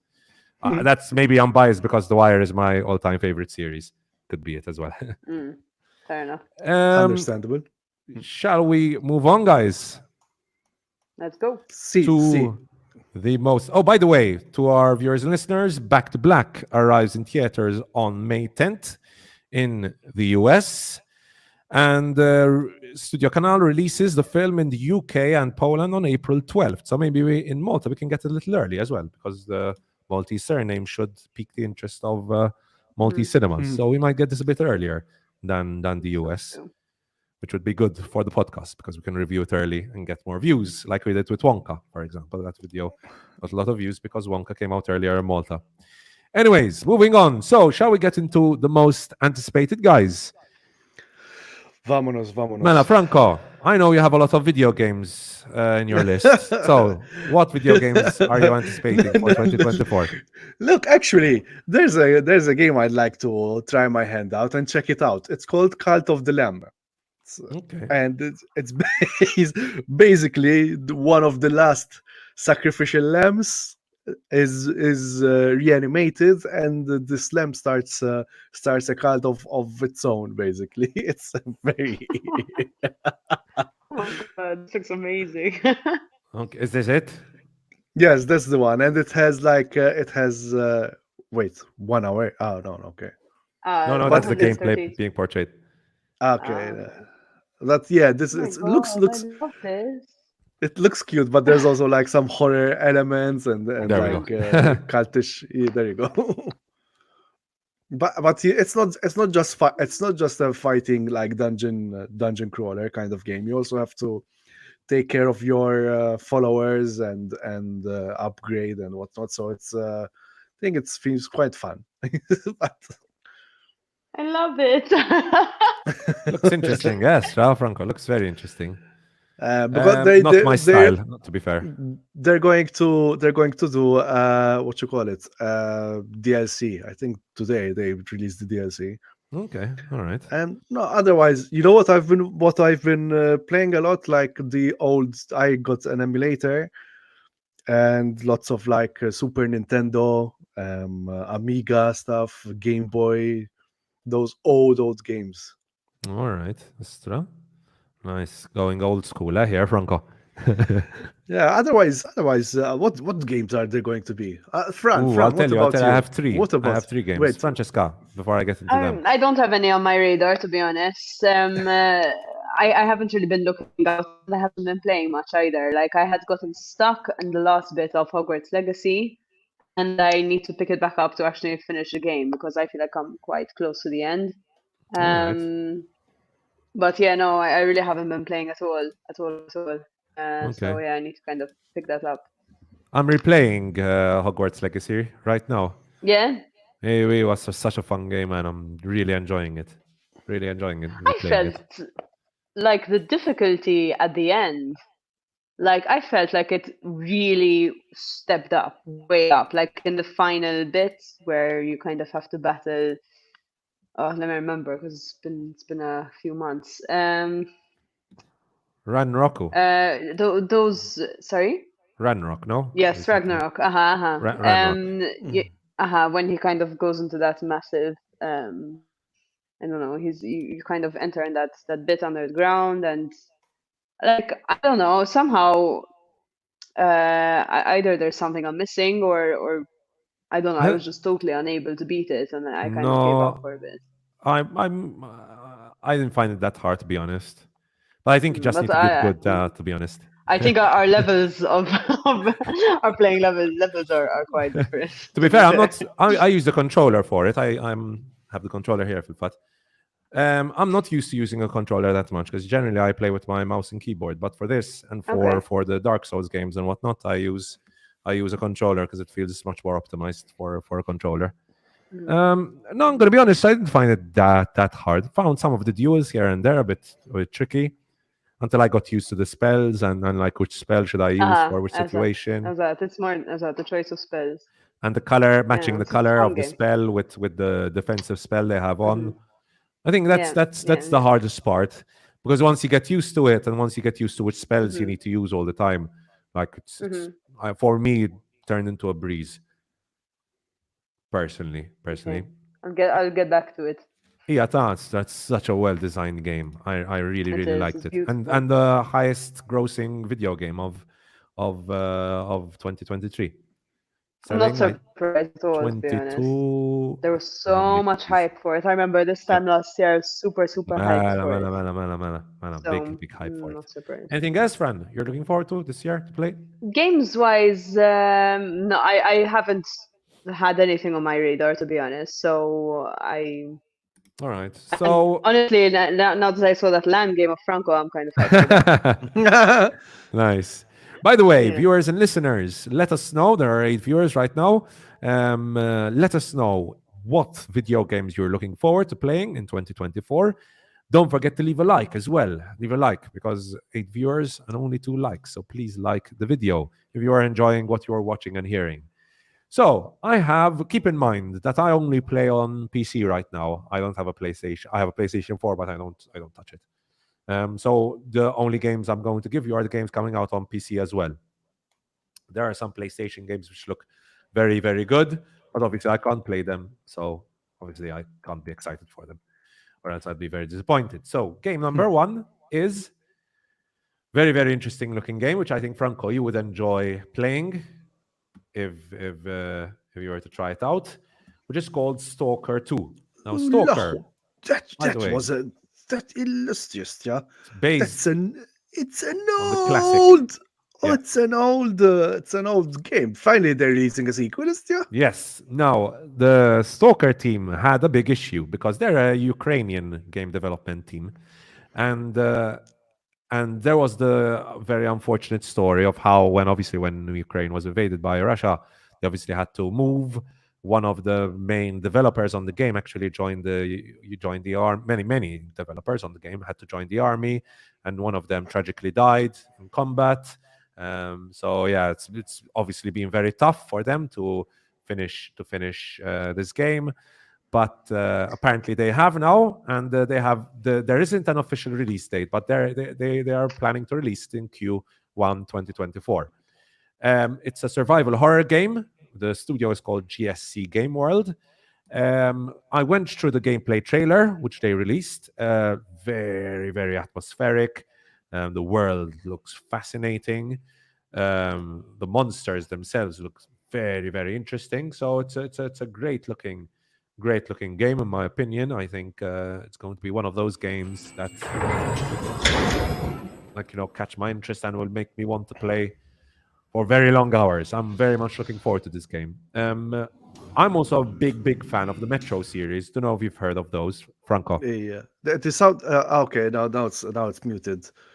And the Metro guys, they were based. They had their studio based in Malta, if I'm not mistaken. Huh? Metro Last Light, Metro Exodus. Yeah, Such great Metro. games, Ostra. Yeah, I think their studio was based in Malta for a game. Yeah, they had a branch in Malta, if I'm not mistaken. Oh, nice. If they still do. Very atmospheric games as well. I love these like atmospheric games which have a strong plot behind them as well, not just non-stop action. Great lore as well. Both the Metro series and the Stalker series have great lore behind them as well. Yeah, I'm really looking forward to this game. So that's Stalker 2: Heart of Chernobyl. Second game on my list, I have 3. Don't know if I'm looking forward to it or not. I've been bitten too many times. But to be fair, when it comes to video games, this franchise has been doing very well recently. And here I'm talking about Star Wars, of course. And in this game, the video game is Star Wars Outlaws. Now, this is the video game. Maybe I can put up some gameplay. They released the gameplay I believe last summer. There we go. It's full screen. There we go. So this is some gameplay from Star Wars Outlaws. Somehow they really manage to make the games more interesting than the. Yeah, that's exactly what I was going to say, Franco. Because sorry. Because the whole concept of the video game is that you are an outlaw, and basically you're going to deal with different different gangs from the Star Wars world. You've got the Pike Syndicate, you've got the Hutts, which we've seen in the movies as well. There are going to be different missions where you try to steal from either the Empire or from one of these like in this case, apparently you're going to steal from the Hutts. It's the underworld. It's the grimy, sleazy underworld of Star Wars, which we've seen given more attention recently, due obviously to the Mandalorian, and obviously due to Boba Fett, which unfortunately didn't do it very well. I hope they do it much better here. The combat looks fine, nothing too special, out of this world. What really piqued my interest was the world itself, because we're seeing a world that we've not seen too much in the movies, especially. Also exciting is the fact that is the setting itself. It's set during the original trilogy, so obviously that's the best period, right, for Star Wars. So there's that as well. And it's an open world adventure, low stakes, back to basics kind of video game, which is why it really piqued my interest. No lightsabers, no Skywalkers, no insanely overpowered Jedi, just good old fashioned video game where you steal from gangs, which with the interesting world of Star Wars, which I think is exactly what Star Wars needs right now. So that is Star Wars Outlaws. And to be fair, Franco, like you said, the video games recently have been much more interesting than the content we got on Disney Plus and in the cinema. So there's that. Last video game I want to talk about is part of, well, I wouldn't call it a franchise, but I've played the first game, which is called Dragon's Dogma. I played the first game, which was, I think, one of the best designed RPGs released in the past few years. And I hope that the team behind Dragon's Dogma have looked at the team, now we're talking about Capcom here, have looked at the feedback they had for the first Dragon's Dogma, and really work on creating a more, a more interesting world, because the combat in the original Dragon's Dogma game was amazing. Like the boss fights in it were insane, really, really satisfying combat. Unfortunately, the world itself wasn't that interesting. But from what I can tell from the trailers, they've really put in a lot of effort to create a more, vibrant, a more interesting world. Extra. The combat still looks great, similar to the combat we had in the first game, just much smoother. The magic in the first game, the sorcery in the first game was out of this world. The magical effects were really impressive, like the colors and the lighting behind them. Really, really impressive effects. And as you can tell, there you can get have a look at there at a boss fight. The boss fights in the original Dragon's Dogma were really well done, like really dynamic boss fights, and it seems to be more of that in Dragon's Dogma 2. So I'm very much, as you can tell, the magical effects look great. I'm really looking forward to this. I think I'll put this as my number one most anticipated video game for 2023. The original game came out in 2012, so it's been a while. So I think it's about time that the second Dragon's Dogma comes out. Hopefully, it's as good as the first one, and hopefully even better. So those are 3 games I am anticipating for 2024. Shall we move on to series now, guys? Vamos. Mela, Let's go. who spoke first, Franco or Francesca? I forgot. But with games, Yeah. Francesca can go. So, Mela, go for it, Francesca. I just have the series. one. I just have the one series because, like I was telling you earlier, Andrea, I haven't really been on the lookouts for series themselves. But I think my enthusiasm for this one series that I'm looking forward to. You guys are probably going to bring up stuff that I forgot about, and I will get excited for them as well. But this one I am extremely looking forward to. It's Ripley. So it's the Okay. story of talented Mr. Ripley, and Ripley is going to be played by none other than Andrew Scott. Nice. That's great. Yes. So I am so on board for whatever is going to be happening there. Very really can't wait. Can't What wait is for this that. I'm releasing not on, sure. Fran? You know? I don't know actually. No idea, and I don't even know when it's coming out. I just remember. I remember that's actually while we were talking just now. And yeah, it's. Was it? No, I'm not sure. I mean, they haven't even released a trailer or anything, as far as I know. Just a couple of those shots, the ones that we saw further up. But it looks so gorgeous. Yeah, very noir kind of style. Yeah. Oh, black and white, actually. There you go. Black and white, that's true. All right. Really can't wait. I mean, I'll just watch anything with Andrew Scott in it. Oh, fair enough. True. And the story of the talented Mr. Ripley, I don't know. Are you guys familiar with it? I remember the one with Matt Damon. Matt The Matt Damon. Damon one. Jude That's Law. one. The 1999 one, I think that was. There was also a I'm- sequel with John Malkovich then as Really? well. Mala. Not really. Ripley's I haven't watched that. I watched Ripley's Game. No, I haven't watched that one. So Ripley's there was Game, right? yeah. Not. Was it didn't any have good? No idea it existed. I have no idea. I haven't watched any of the Ripleys yet. Again, yeah, I have to get on my game. That film. I mean, I think my mom was a big fan of it as well, even when we were young. I think she might have had a crush on Matt Damon or something. Or Jude Law, one of Who them. didn't have a crush? And we used to on watch it a lot when we were kids. And yeah, I think it's such a great narrative. And in the past few years, I read the book as well, and I did one of my assignments on on the book Oh, nice. when I was doing my master's now, and like I love the story so much. Like, um, and I kind of the type of narrative, the type of story is something that we're seeing repeated even in like more recent films. Most notably Saltburn, but I Uh, won't say anything else because so so I want to this one avoid has a spoilers. bathtub scene as well.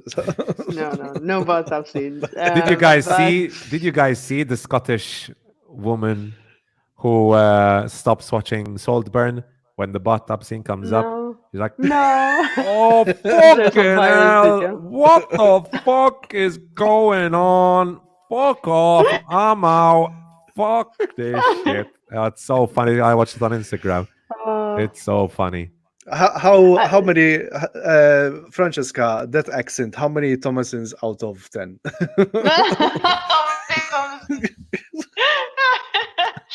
I think it's maybe 3 out of 5 Thomasons.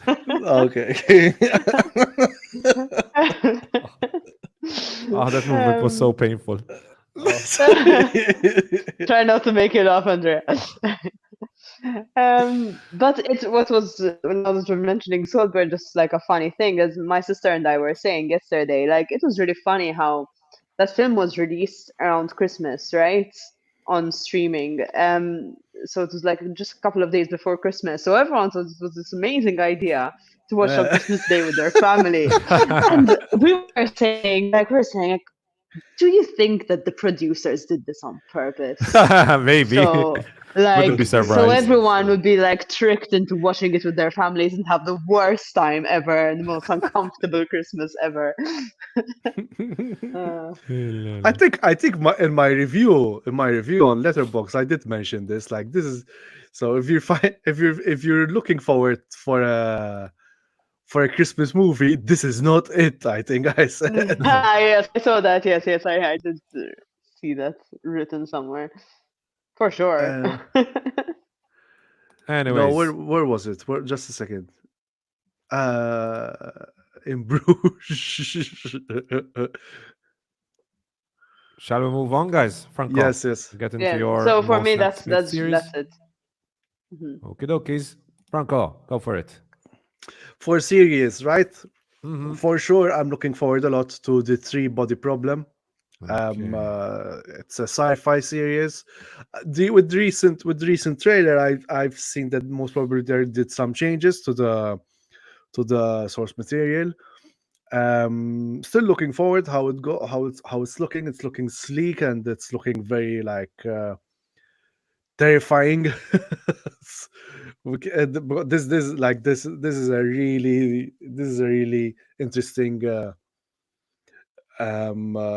premise in the book where someone just cannot like keep seeing this countdown and no one else is seeing it.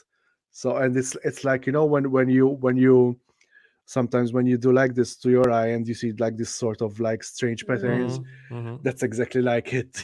All right. And Okay. there's some interesting. I don't know if they're going to condense all of the three books in there because it's a trilogy of books. Really looking forward. As long as since it's from the creators of Game of Thrones, I hope they don't go to season 8 to 8 seasons. That's all. No. 4 or 5 seasons is enough, guys. Stop it there. Season Yeah. 4. Stop it at season 4. Stop it at its peak. I'm looking forward to Ripley's, and you mentioned some series already. Like Monster Spirit looks interesting, and Ripley's, if it's going to be black and white, that's very interesting. Otherwise, I'm not really familiar with any new series coming out. I like right. movies though. Man, I'll mention a few you guys might also be anticipating, but might have missed out on.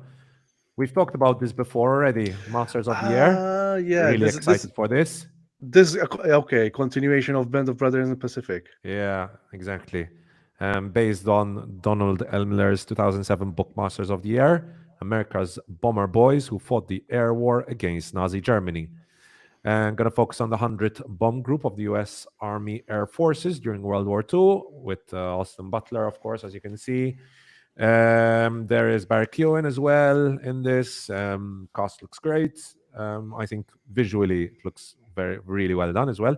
I had looked it up to see how they were doing the battles. Apparently, they're using real planes with a good combination of the volume to add like the battle sequences to the real planes flying. So it's a mixture of basically what they did with Top Gun Maverick. Basically, it's a mixture of real flying and CGI added on to it. Hopefully, they can keep it as Invisible realistic CGI, as Top Gun Maverick did. So there's this. Obviously, anticipating it because Band of Brothers is in my top 5 series of all time.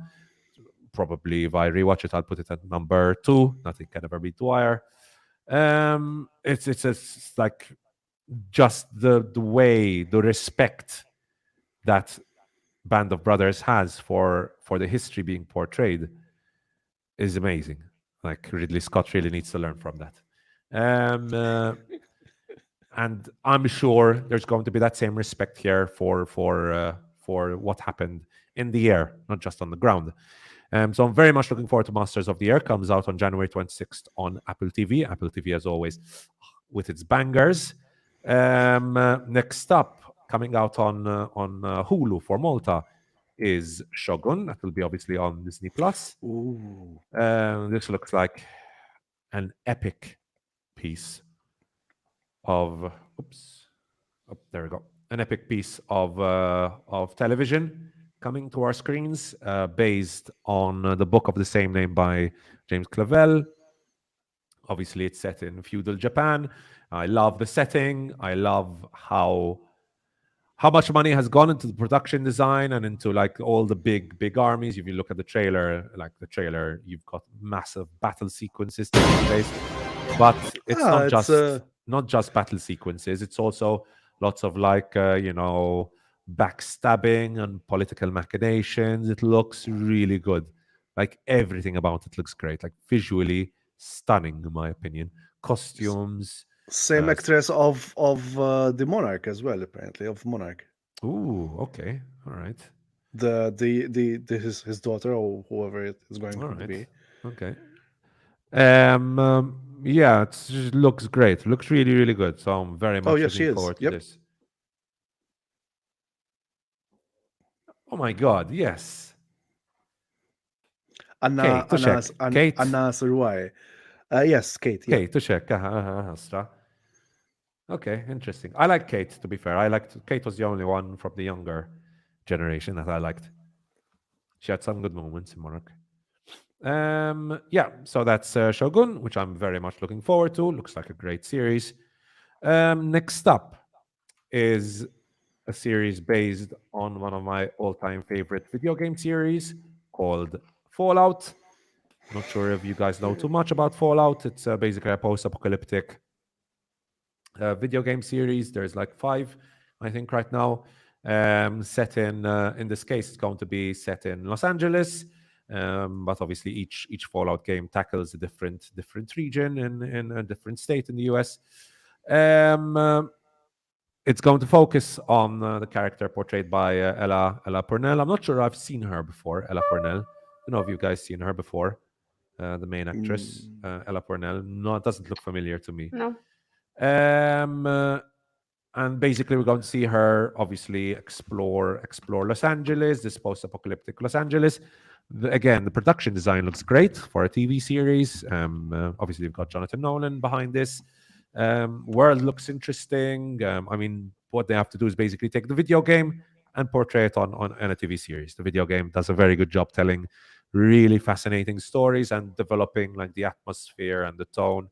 Really good stuff. Hope there is some good black humor in it as well, because one of the big elements of Fallout is the really dark humor in it.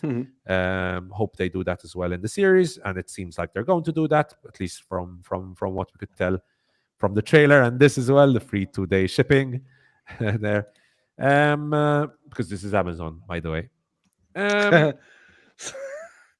Yeah, the technology in the Fallout world is fascinating. It looks great. Looks great. Just a little iffy about some of the CGI here and there. Not too convinced, but Hopefully it looks better, and it's a very bloody video game. So I'm sure it's going to be also very bloody, because one of the main elements of the video game is you pause the combat, and you choose one of the limbs or the head of the enemy you're shooting at, and then you just see it explode into like guts and blood and so on. So that's, like you can tell from the trailer, that's a big element. So I'm sure it's Amazon, so it's not Disney Plus. So I'm sure we're going to see lots and lots of blood and guts and lots of good bloody action.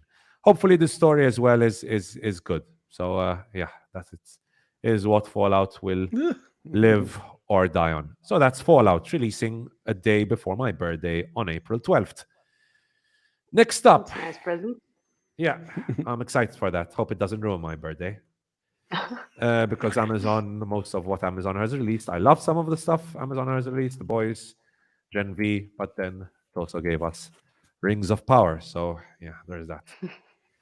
Next up is a series starring Kate Winslet called, on IMDb, it's called, how weird, I've seen it called The Palace and sometimes called The Regime, starring Kate Winslet. We had reacted to the trailer.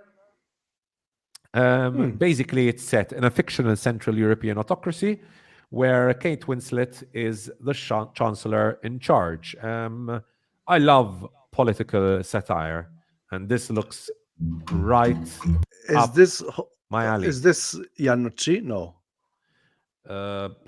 Who created this? We don't have the creator here, unfortunately. Hugh Grant. Yes, there's Hugh Grant. Apparently, Andrea Riseborough. Which is good to see. Hugh Grant is apparently going to be the leader of the opposition, Franco. So that will be very, very interesting to see. Yeah, this everything about this looks great. The dialogue is funny. It's very quippy, fast, quippy dialogue, very smart as well. And there's this as well, right? From the executive producers of Succession, and you can tell, right, from the dialogue. Yeah, just it's cracking looking series. Lots of humor, lots of interesting themes tackled, especially the political themes tackled here, right up my alley. And it's HBO Sunday HBO Sundays, which I'm always looking forward to. Stephen Frears, okay. So yeah, I'm really looking forward to this. I know you guys will love this as well. I'm sure this is the kind of series that is right up your alley as well. And as you can tell, obviously, lots and lots of political themes being tackled here, with a nice little element of humor in it as well. So that is, yeah, lots of interesting stuff in this series, definitely. That is The Regime, coming out spring on HBO. I have a few more. Just going to mention them really quickly because there's not a lot of information about them. This one I had no idea existed, but it's not even coming up on IMDb for me. It's called Franklin, which will be released on Apple TV. I think it is this. Yes. Coming out on Apple TV. Basically, Franklin is a miniseries which will recount the founding fathers' 8-year-long mission to France during the Revolutionary War. While pushing 70, Franklin helped craft the 1778 Franco-American alliance. Then in 1783, he did again in the final Treaty of Paris with England.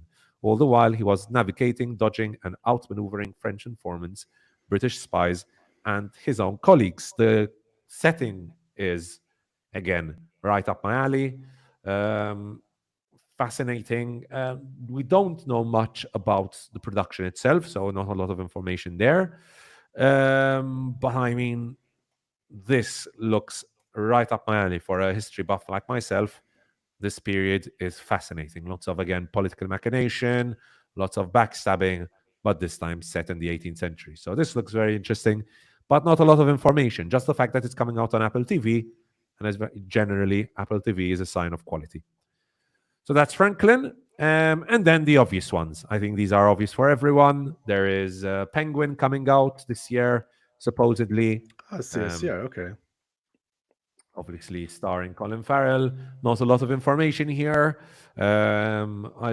All I found out is that basically it's going to be based on I forgot which comic, but I know that it's going to focus on a Gotham City where Carmine Falcone was killed by the Riddler. Obviously, we saw that in the movie, in the Batman itself. And now Penguin is vying with Falcone's daughter, Sophia, for power over Gotham City's criminal underbelly.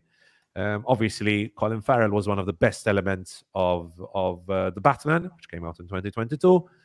Colin Farrell himself with an amazing physical transformation, great performance, and so I'm very excited to see this. Hopefully, it comes out this year.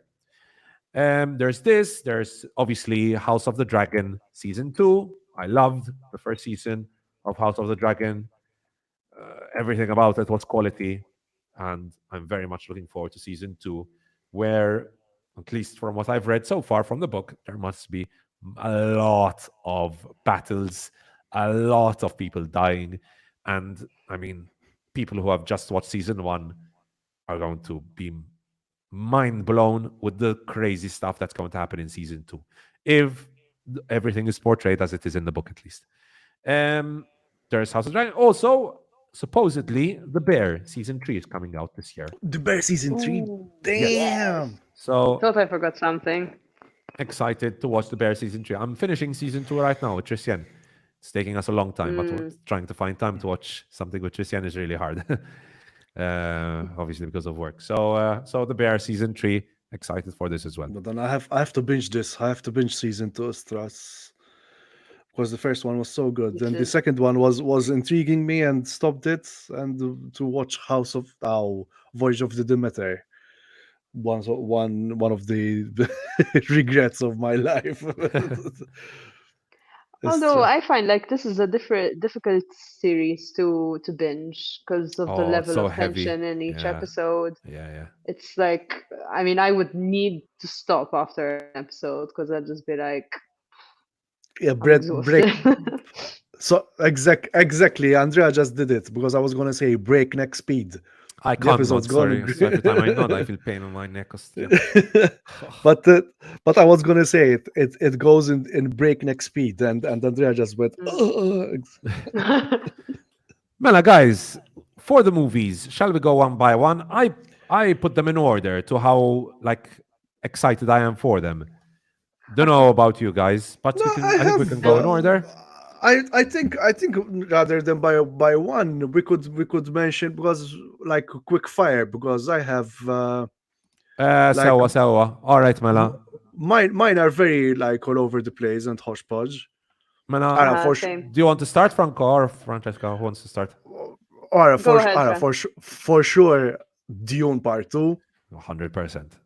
Dune Part 2. There's also like I'm also you saw those teasers online on social media of The Omen. I think it's The Omen, right? The Omen. The first Omen, I think it's called. It's a prequel. Yeah, the first Omen. It looks really interesting. It's interesting to see. No, not that one. There's Franco. No, this one I might check, but they're on social media. Neon are releasing these little snippets, and I don't know if it's The Omen or something else, but it's I think it's the trailer for long. this was amazing. I had sent it in chat, Franco. Yeah. Really good. But if I'm not mistaken, I'll mention another movie, and then you can mention yours as well in the meantime because I need to look it up because I was seeing this trailer of a horror, and the teasers are really good. And I don't know if I think it's Neon as well. Neon are giving like Blumhouse and A24 a run for their money as well. 100%. So there's Dune, there's. What else? Apparently, I was skimming a bit the letterbox to see what movies are coming out in 2024. There's Wolfman coming, and the director is Lee Whannell, the guy who directed The Invisible Man. Wolfman? Not coming up, Franco, on my IMDb. No, Letterbox on Letterbox. On Letterboxd. Maybe I should use Letterboxd. Yeah. Oh, but my Letterboxd is logged in on the other. Okay. There's the kitchen. The kitchen by I think it's Daniel Kaluuya's. Yes, I had. Don't know if you remember, Franco. I had reacted to it when I was doing the podcast on my own, like Oh a while no, ago. I didn't know. I didn't know that there's the trailer out Yes, already. yes. The trailer looks interesting. It looks very good. Trailer looks very good. This is coming out on Netflix very soon, 4 days time. So this Friday. 4 days time. 4 days That's a good. time. Bomba. It's a good. It's a good. Yes. Good present as well. Nice. Nice. There's there. I really look forward to watch what's it called? Poor Things. Malta's going to be released this year, Yeah. so might as Yeah. well. Really looking forward. I'm reading the if- book right now. Which one? Which one? Poor Things. Ah, Yes, because it's I a had book. no idea book, that yes. there was a book. I had recently, like last week, I found out and I said, okay, let me try and speed read it. And so that's what I'm trying to do. And I'm really enjoying it. It's Nice. quite gripping. There's so many. There's so many. There's Ballerina coming out as well.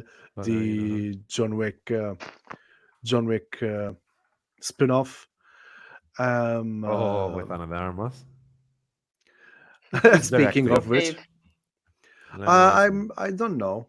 Apparently, there's also Pablo Larraín is going to do a biopic of Maria Callas. I All don't right. Yes, I had heard about that, Franco. I don't know what it's called though. Do you know the name? I know it's just Maria. So continuing, I think what you call it, continuing the Priscilla, Maria, all of those one name. Yeah, I'm really looking forward to watch Hitman if they do it. Oh my God, sorry, we forgot to mention a really important series, Andrea, What series? The Sympathizer of Park Chan-wook with Robert Downey Jr. Oh shit! Completely forgot about it. Lallo. Completely forgot about this. About like this, like the trailer itself looks very interesting, and it's like Sandra Oh behind him is there. Jesus, completely forgot about this, Astra. Shame. Speaking of House of the Dragon, shame. Completely forgot about this series, Astra. But no date And so far, right? When it's coming no out. date so This is far, HBO. and yeah, Oh, I probably was another gonna, I was HBO gonna, Sunday. I was gonna say lots of Max series, like Mm. they're gonna destroy the Emmys this year. Oh, probably. What else? What else? There is the second movie by. Actually, guys, mention the movies and see if you're gonna mention others All right. that are on my list as well, Well, because go I have for to it. look at the check those that other what you call it that movie, because I genuinely enjoyed it. Like, what is this? What is this? All right. But Well, go maybe for it, Francesca. the last one I would mention will be the who directed Saint Maud. Rose Interesting. Glass. Yeah, Rose Glass Glass.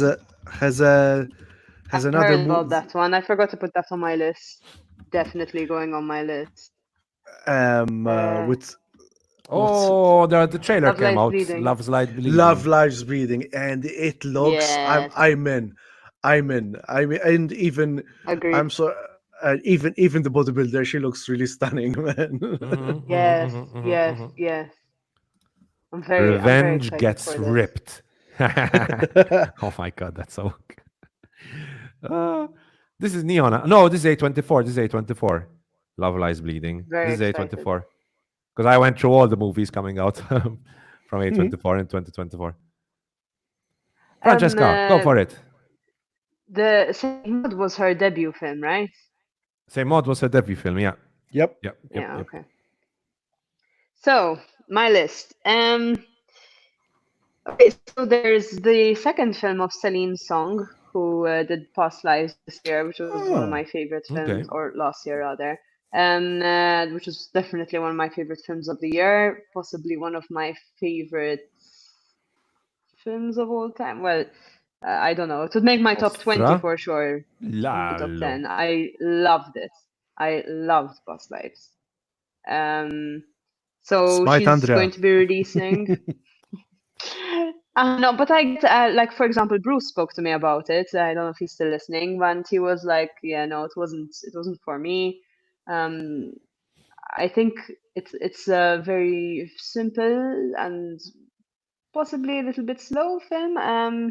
And I think you have to maybe be in the mood for it. But for me, it was like it had me bawling at the end. It was brilliant. And she's releasing The Materialists.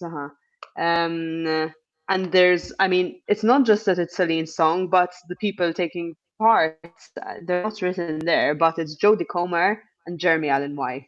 I mean, just in Ooh, case we needed lallo. two more Oh, reasons great. to watch this film, right? I mean, that is like one of the top of my list. Then there's another Sorrentino film, Parthenope. And Sorrentino, I always enjoy a good Sorrentino. I think the last film he had was Hand of God, I believe. And Which there's is Gary it? This Oldman one? as well. The Gary Oldman one, right? Yeah, that's the one. So that looks quite interesting. Then there's another Yorgos Lanthimos film. One thing I'm noticing while I'm mentioning these is like there are quite a few directors who released something this year as well, and I'm just trying to understand. Like, I mean, I realized there was quite a bit of backlog maybe with the strikes and stuff, but like I'm just really impressed at how they managed to do this. Bring it on though, because there's the Yorgos Lanthimos one, Kind of Kindness, and again, if I remember correctly, it's like a stellar cast. Just name after name.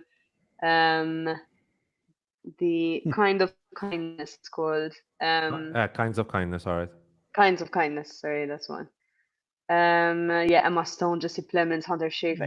Like Damn, what a name after cast. name. Oh, It's just there's like, oh my also god. Willem Dafoe as well in this, right? Well, and I mean, it's just like no. When I saw the list, I said it's never ending, just one after the other. Like, quite amazing. Wait, what? That's Jesse Plemons. Yes. Mela mela. What? I mean, Oh my his god. his feature is like I love Jesse Plemons. Like for me, he's one of my favorite actors right now. Wait, what? He has like, Oh, I see where this is going. oh man, I'm very excited. Yeah, yeah, and I think maybe Poor Things will make me possibly, as I don't want to hype it up a bit too much, but from what I'm reading in the book, Poor Things is like fun, and I hope it looks fun from the trailer as well, and hopefully it will make us look forward to this one even more. So yeah.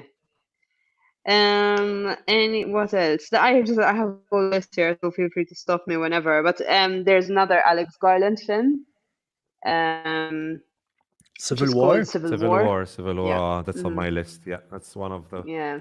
first you've mentioned. That's on And my list. I'm had really you excited for watched the this. last Alex Garland film, Man? Man, Man, yes, that was in my top 10. I loved Really, it Men. was? Because I feel Really like this loved was Men. such a divisive film. Like you I either loved it or you hated it. loved Men. I loved Men so I much. enjoyed it a lot as well. Astra, I was half and half. There were some moments where There, like, what the fuck is happening, which is really it was good, so what the fuck. especially The last bit, right? the last Oh bit. my But god, the then last fire I'm bit. sorry, but he has Garland has a bit of a ham-fisted way of delivering his messages. Huh? Hmm. I mean, that's the only Yes, thing. but the symbolism, like the visuals, the symbolism he uses in Men is amazing. Like, And they're so let's be honest. entertaining. And And it's entertaining, not like, exactly. it's just like boom, boom. You're Just the not gonna get message. bored in his It's films. not just the Like there's message. no It's way. this Civil War looks really on the nose. Let's be honest. It's coming out in the year of the Yes, election. yes. Yeah. Super on the nose. But I can tell it's going to be a really fun movie to watch. Apart from, I mean, A24 giving him like an 85 to 90 million budget to create this movie. I mean, that's already wow. I mean, because it's the he most has expensive good. A24 movie. Yeah, Francesca. Really? Mm-mm. Yeah. Okay. So that's interesting. Okay. It's true because A24 is not a big budget. No, they gave him, I No, think, no. up to 100 million for this movie. Mhm. Because A24 are trying to diversify. They're trying to go for even some Yeah. more mid-range. For them, they would be big budget, but for like Disney, it Yeah. would be small budget at this point. Mm.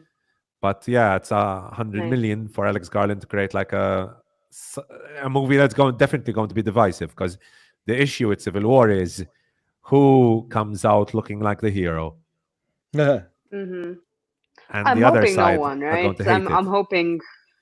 hoping he'll be a bit more nuanced than that, right? I Let's hope so. I hope so. But knowing Alex So Garland, he's not the most nuanced of directors.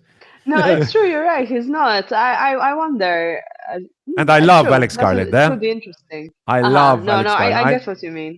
I mean, if I had to go through all his movies, I think I've loved every single one, with Ex Machina being my favorite. He Annihilation. had Ex Machina, Annihilation, visually stunning. Actually, I haven't watched Annihilation yet. And he had, and that's it. Ex Machina. 28 days later, which I haven't watched either. He directed it or just wrote it?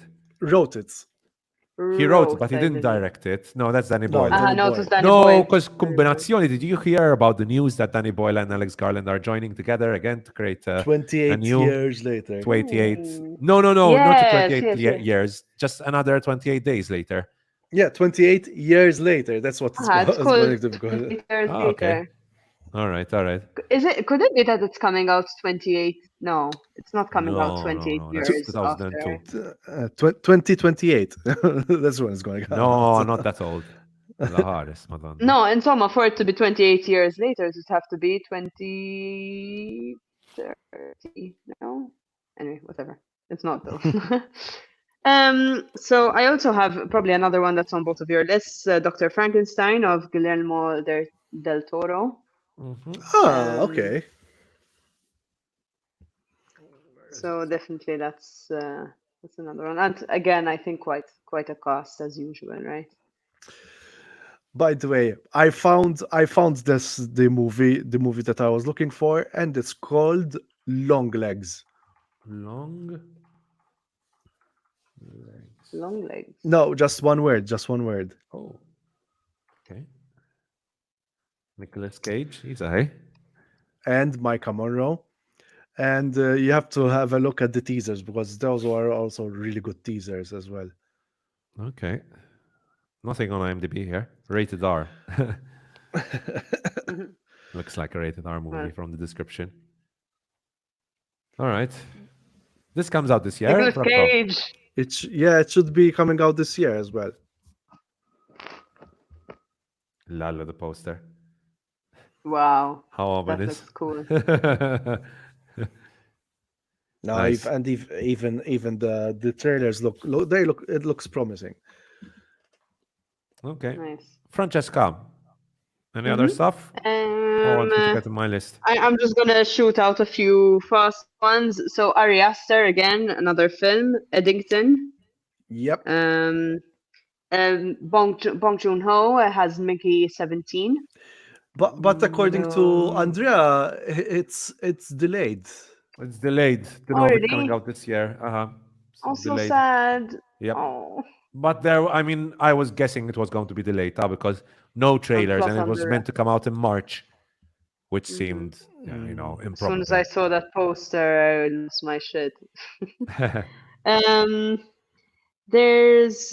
think that's pretty much, that's most of them. There's Polaris, which looks interesting as well. It has Joaquin Phoenix and Mara Rooney. And Rooney Mara. Lynn Ramsey. Yeah, okay.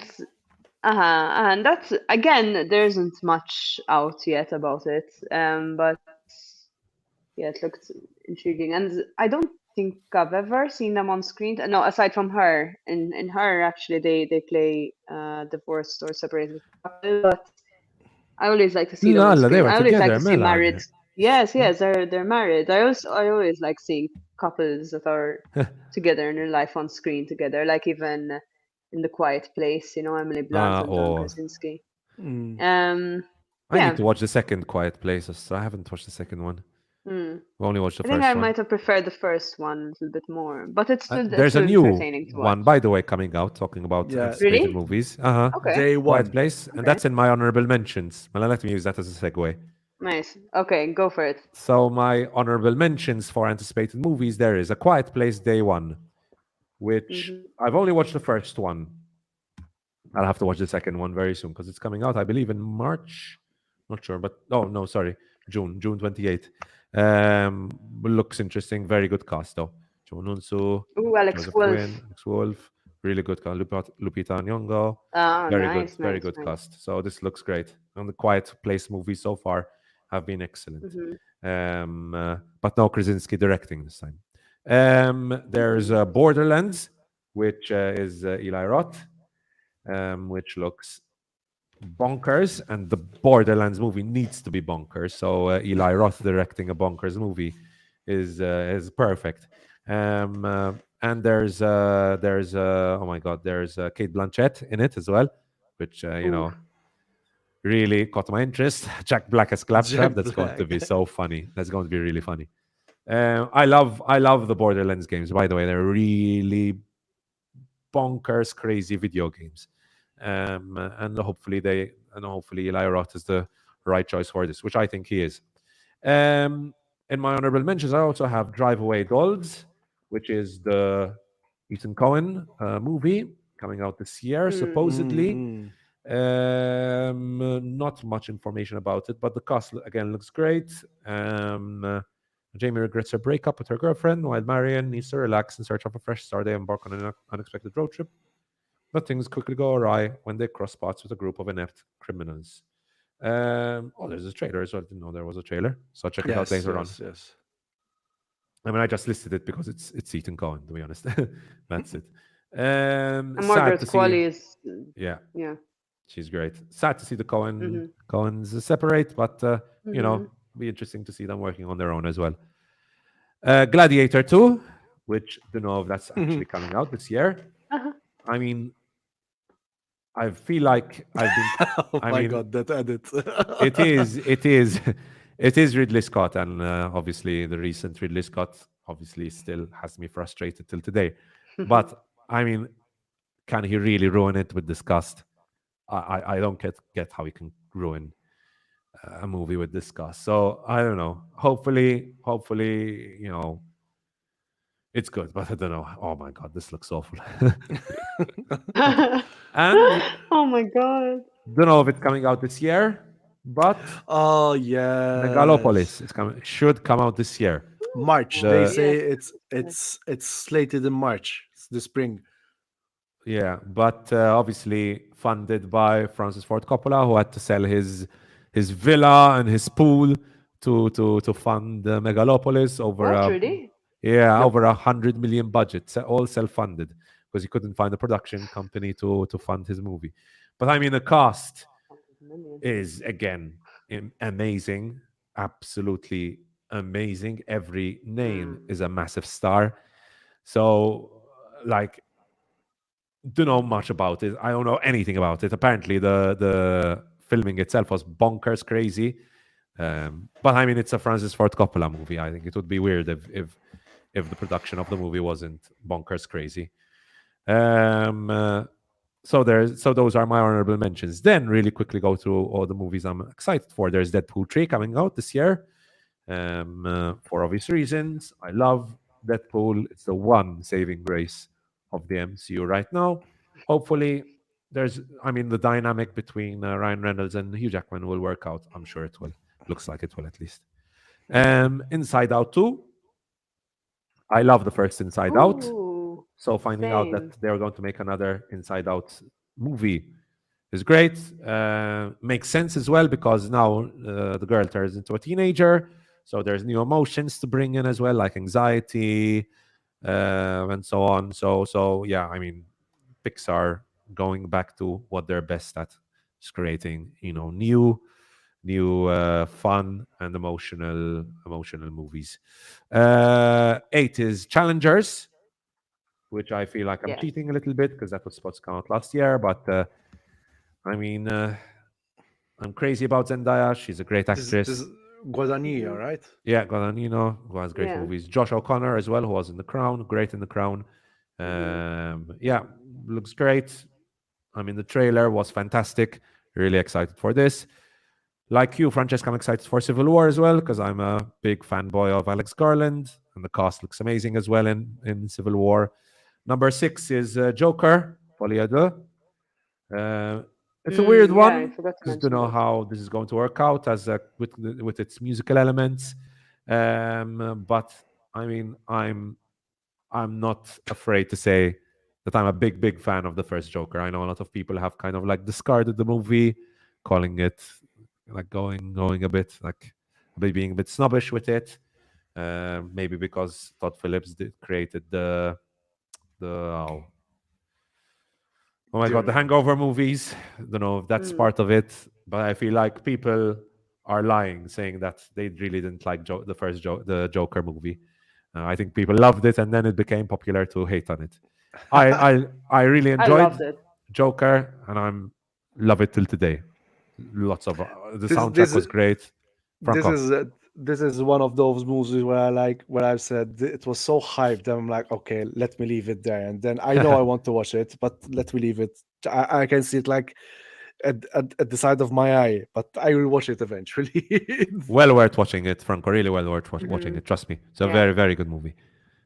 Um, Number 5 is a movie from a franchise that I'm a big fan of, which is the Planet of the Apes franchise. We have Kingdom of the Planet of the Apes coming out this year. It's interesting because it's set 300 years after the last Planet of the Apes movie. So it's not like it's taking a franchise and it's really kind of almost rebooting it in a way. So it's still set in the same world, but 300 years later, the apes don't write history, so they won't know anything about Caesar, won't know anything about anything that happened in the previous Planet of the Apes movie. So it's like a real fresh take on the Planet of the Apes movies. And it'll be interesting to see this. There's Freya Allen as well from The Witcher in this. There's a good cast. So the trailer looks great. The CGI, as in any of the Planet of the Apes movies, is crazy good. Really good. Like the Planet of the Apes movies, don't know what they do with the CGI. Is just amazing. Bruce just said the Joker was too derivative of King of Comedy, and the script was way too on the nose. Oh, very much on the nose, very derivative of King of Comedy. And I know Bruce doesn't like King of Comedy, so that might have affected him as well. What? He doesn't like King of Yep. Comedy. Certainly likes Bruce. King of Comedy. Apparently, Bruce isn't Bruce. the biggest fan of King of Comedy, or at least it's his least favorite. His least favorite Scorsese. So yeah, there's that. There's the Lord of the Rings coming out Fellowship this of the year. Rings. The War, not Rings of Power, thankfully, but the Lord of the Rings, the War of the Rohirrim, which is a very fascinating Okay. looking anime coming out this year, Anime, which is going okay. to tell the tale based on a story told in the appendices of the novel. It tells the story of Helm Hammerhand, who is mentioned in the second movie. He's a legendary king of Rohan who must defend against an army of Dunlendings. He becomes the namesake for the stronghold of Helm's Deep. Set 261 years before the events depicted in The Lord of the Rings. There's going to be Brian Cox voicing Helm Hammerhand, which is, I think, perfect. There's going to be Miranda Otto returning as well, Eowyn, to narrate the story. Animated by Sola Animation. Now, I did some research about the animation itself. It's going to be a mixture of 3D and 2D, like the hand-drawn animation in 2D, and some 3D elements there as well. But the overall look is 2D. The writer, one of the writers, I read it, Jeffrey Adidas. Sorry. By the way, Bruce said, "What? It's my fave Scorsese." He said. What? No, Bruce. He said it's your least. No, I think he misunderstood Vimela. I think I told him his least favorite. I think he understood no, Vimela his exactly. He most said it's favorite. uh-huh. Okay, all right. Well, stemna bil-kontra, Bruce. Because I asked you for your We're least friends again. favorite. Because I was like, but it's like saying, what's your least favorite? Your least favorite? Scorsese is still one of the best movies ever made. And then he mentioned like King of Comedy. I'm like, oh, yeah, okay, that's a take. Anyways, so I'm really excited for War of Rohirrim. 3 is Furiosa, despite all the naysayers about how bad the CGI was in the trailer. I thought the trailer was fucking amazing. I love this trailer. I love everything about the Mad Max world. I love the old Mad Max movies. I love the new Mad Max movie, Fury Road. So I am counting down the days to the 24th of May. I think the casting of Anya Taylor-Joy was perfect. Chris Hemsworth looks great as well as the Warlord Dementus. Yeah, I can watch and listen to this trailer again and again and again. Just great stuff. That's for Yosa 3. Number 2, I'm disappointed. No one mentioned it. Nosferatu. But Oh, because I yeah. was waiting for you. My probably Aaron Taylor my Johnson. second. Aaron Taylor Yeah, Johnson of in course. it, who's going to be Friedrich Harding. My second favorite director right now, competing with Denis Villeneuve for the second place. Maybe third, Robert Eggers third, and Villeneuve second. Depends on Dune and Nosferatu. That will be the deciding factor. But yeah, Robert Eggers is one of my all-time favorite directors. Everything he's created, I've loved. There's an amazing cast as well. Really looking forward to seeing Nicholas Hoult in this. Ralph Ineson, that voice. Yeah. Bill Skarsgård in this as well, returning after The Northman. So he's going to be great in this, I'm sure. Nicholas Hoult, Lily Rose Depp. Bill Skarsgård, because that was his Yeah. brother. That was his brother. Oh shit! All right, so many Skarsgårds. So easy to mix them up. Emma They're all Corrin, amazing. I love them all. So many Skarsgård, so little time. and all of them great actors. All of them great actors. That's Yeah. the lucky guys. I mean, this is the guy who made The Witch. This is the guy who made The Lighthouse. This is the guy who made The Northman.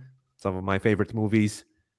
I mean, what's more is there to say? And we've got the cinematographer of The Lighthouse working with him again, Jaren Blaschke. So yeah, nice. that's something else to be excited about. So that's Nosferatu. And number 1, of course, Franco, you mentioned it. It is, of course, Dune Part 2. I think it's quite obvious why it's my most anticipated movie. 3 hours of Denis Villeneuve goodness. Oh, Let's go. Ready for this movie. I am so ready for this movie. It's March. He's not December. Not a long wait. Yeah. I mean, Chalamet, Zendaya, Josh Brolin, Stellan Skarsgård, Dave Bautista, Rebecca Ferguson, Josh Brolin, Javier Bardem, Austin Butler, Florence Pugh, Christopher Walken, Lea Seydoux, and then even Love leading that cast. Like, come on, guys. I'm dreaming of The this only way movie. to make it better would have been subtitles. I'm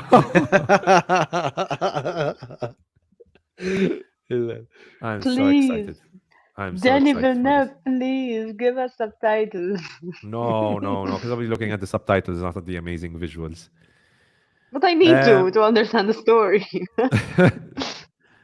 Read the book, Francesca. The book is man, it's such a mind fuck. The books are a mind fuck, trust me.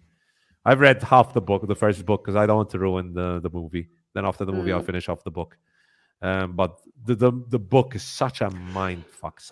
It's just like so many different thoughts and emotions expressed in a book. And I understand why Dune is considered the book which is impossible to create a movie out of.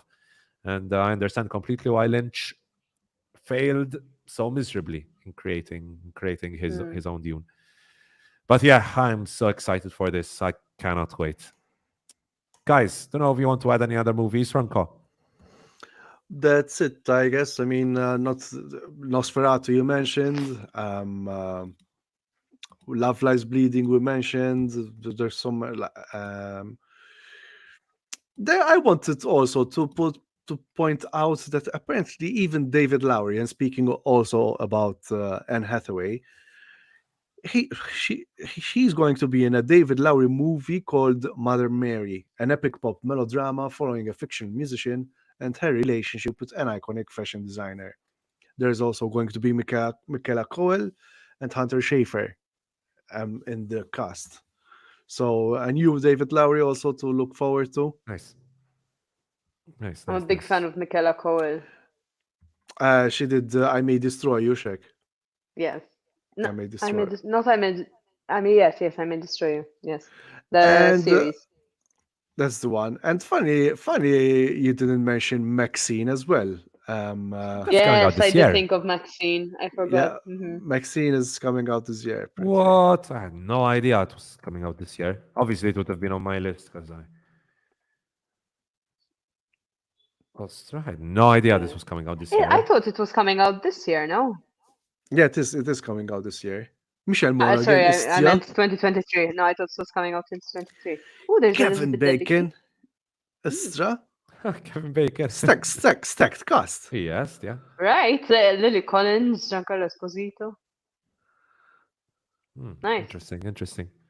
Yeah, I'm so, I mean, everyone knows how big a fan I am of Mia Goth and how big a fan I am of TOS collaborations with Mia Goth. Like, give me more. That's pretty much it. Mela, Keith said that one of his most anticipated movies is Spaceman. And he's also curious about The Crow, even though I'm fearful it will not turn out good. I haven't seen Spaceman the is the original Adam The Crow. Sandler one. All right. Yes. I Yeah, haven't this seen one the looks very original interesting. Crow, but Keith, don't you think that Bill Skarsgård as The Crow is quite promising? We'll wait for Keith to answer in the chat. Look, there's a new Crow movie coming out. Yep. Ooh, all right. A modern reimagining of the beloved character, the Crow, based on the original graphic novel by James O'Barr. Director Rupert Sanders, Bill Skarsgård, Danny Houston, Laura Byrne. Interesting. Okay. Skarsgård brothers really putting in work, huh? Here. Sigma Grindset. No, Yeah. Skarsgård Grindset.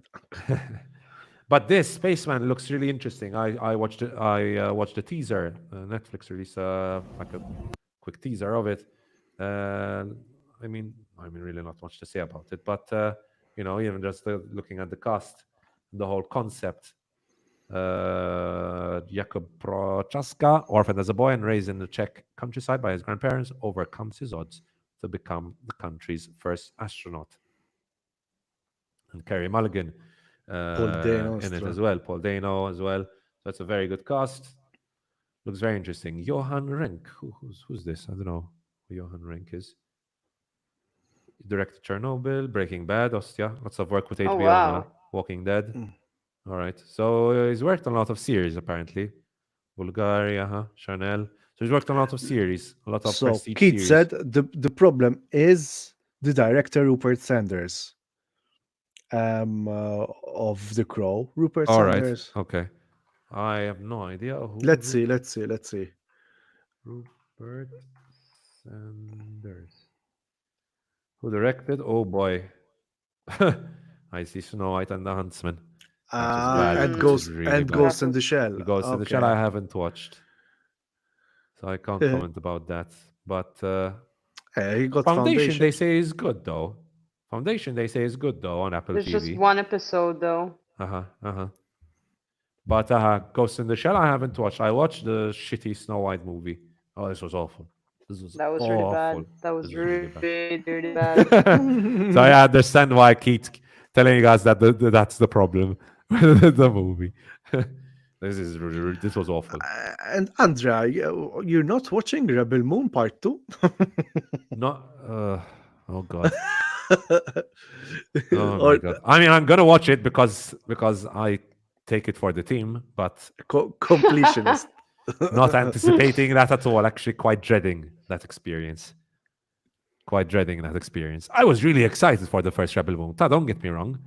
I was very excited because I like quite a few of Snyder's movies, but after watching the first one, oh, I'm dreading watching the second one. Mela, by the way, at work, the one of the colleagues said like, "Istra, I really saw this bad movie, something moon," and we were like, "Killers of the Flower Moon," because Whoa! wait, it's like, yeah, and he said, "Yeah, maybe." Like, hold on, because I even though I'm not a fan of Killers of the Flower Moon, it's not as bad as Rebel Moon. I was like, okay, tell me the story. Oh, because it's like they're in this farming planet. Okay, Rebel Moon, Okay, Rebel Rebel Moon. Moon. Not Killers of the Flower Moon. All right, guys. Shall we get into the reviews, Mela? Franco, want to start off with Rebirth? Rebirth? Rebirth, and then I leave We'll you skim guys through to them it. really quickly, because I'm tired. Well, all And, right. Yeah, Well, in fact, I think I'm gonna have to sign off, guys, because my eyes are starting to close. Mela, Francesca, because we've been on for 2 hours, But 15 minutes. it was really lovely to share in this excitement for the coming year with you. Like I remember last year, I had also joined you for this episode. I think it was my Mela, first that's ever why I wanted episode to with you. join today, Fran. That's why I wanted So to join. yeah, it's nice. We can keep up this tradition. Mela. Talgen. Thanks a Thanks, lot for guys. joining us, Fran. Hope you Thanks, enjoyed Fran. Good yourself. night. Good night. Bonsoir. Mela Franco, go for it. Rebirth, and then I'll just do a quick review of the other series of movies. So, by the way, Franco, before you start, viewers and listeners, we've got a few reviews coming up now. Franco will be reviewing, as you can see on the screen, Rebirth. After that, I'll be reviewing Echo first. I'll be reviewing Next Goal Wins, and then I will review the Beekeeper. That's the reviews I have for you today. I was going to review Monarch, but to be honest, my thoughts after the final episode I gave at the start of the series. So if you didn't hear the first part of the episode, check out the opening part of the episode, and you can see my thoughts on Monarch: Legacy of Monsters. So go for it, Franco. Your thoughts on Rebirth. Okay. So, Rebirth. This is directed by Laura Moss, and it seems like it's her debut. And it's about a single mother and a childless morgue technician bound together by their relationship to a little girl they have reanimated from the dead. Fuck. Sorry. We cannot cut. Because that's one crucial, it's a crucial plot point of it. But anyway, I think it's not a full, thankfully, it's not a full, how should I say it? Not a full spoiler. But at first I was like I found this very unpredictable, this movie. I've never seen anything like it, so that's nice. It depends. I really want to see what other people think, but I really enjoyed the performances from Jude Reyes and Marion Ireland, especially Marion Ireland as the morgue technician. Oh my god! And the arc that she goes through from being such a weirdo, like an unlikable weirdo, and then as it goes along, you see her change and become a bit more human. And I found that it's a very well gelled together. It's mixture of drama, soft science fiction, and horror. Bilha, Franco, Marin Ireland was in Eileen. No, she was very good in Eileen as Yeah, well. yep, She had a small yep, role in Eileen. She was the yep. oh, I'm not going to say anything. No spoilers. Yep, she's this. It's the same, and that's why she's the same. She's the same actress in it as well. Jude Reyes again, like for you, those of you who used to watch Scrubs, she makes a nice dramatic performance here.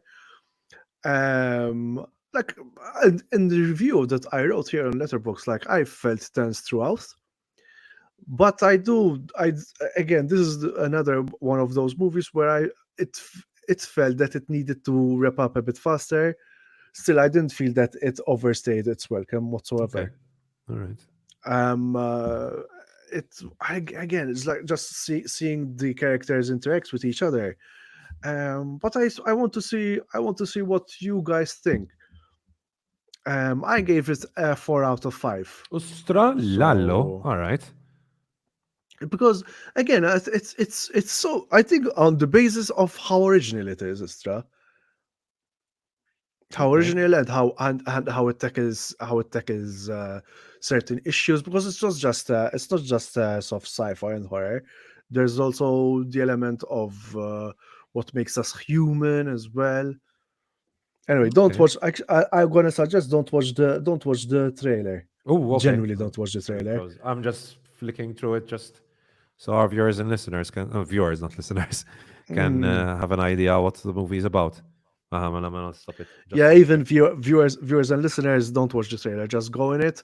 Like I've heard from this movie from um uh, th- I just flicked through this channel called The Perry Show, and she said that Marin Ireland makes a great performance, and she does. I mean, I genuinely agree on that. But I'm genuinely honest. Like I'm genuinely curious to what others think. All right. So 4 out That's of it. 5, Istra. Very good. Very good stuff. Um, uh, Guys, I'm gonna leave you with the safe hands of Andrea. Finally, I'm in again after some time, and thanks again, Andrea, for keeping the holding up the fort and taking so many things for the team. Exactly. My back is and thank hurting and from thank you carrying guys. past few weeks. Yes, from Oh from no, my that's shoulder. why it's scary My thing. shoulder is He killing was me. carrying all the weight, carrying all those elephants in the room. I can't move. Oh, mlalla, mlalla, my office chair is perfect for someone who has an injured shoulder because I can stay here and not move from here, basically. So guys, take care of Andrea as well, like wish him well, and I'll see you guys on the next time. Tschüss. Adios, Franco. Ciao, ciao. All right, Mela guys. So it's just me now. Like I said, got a review for Echo coming up now, then a review for Next Goal Wins, and finally review for The Beekeeper.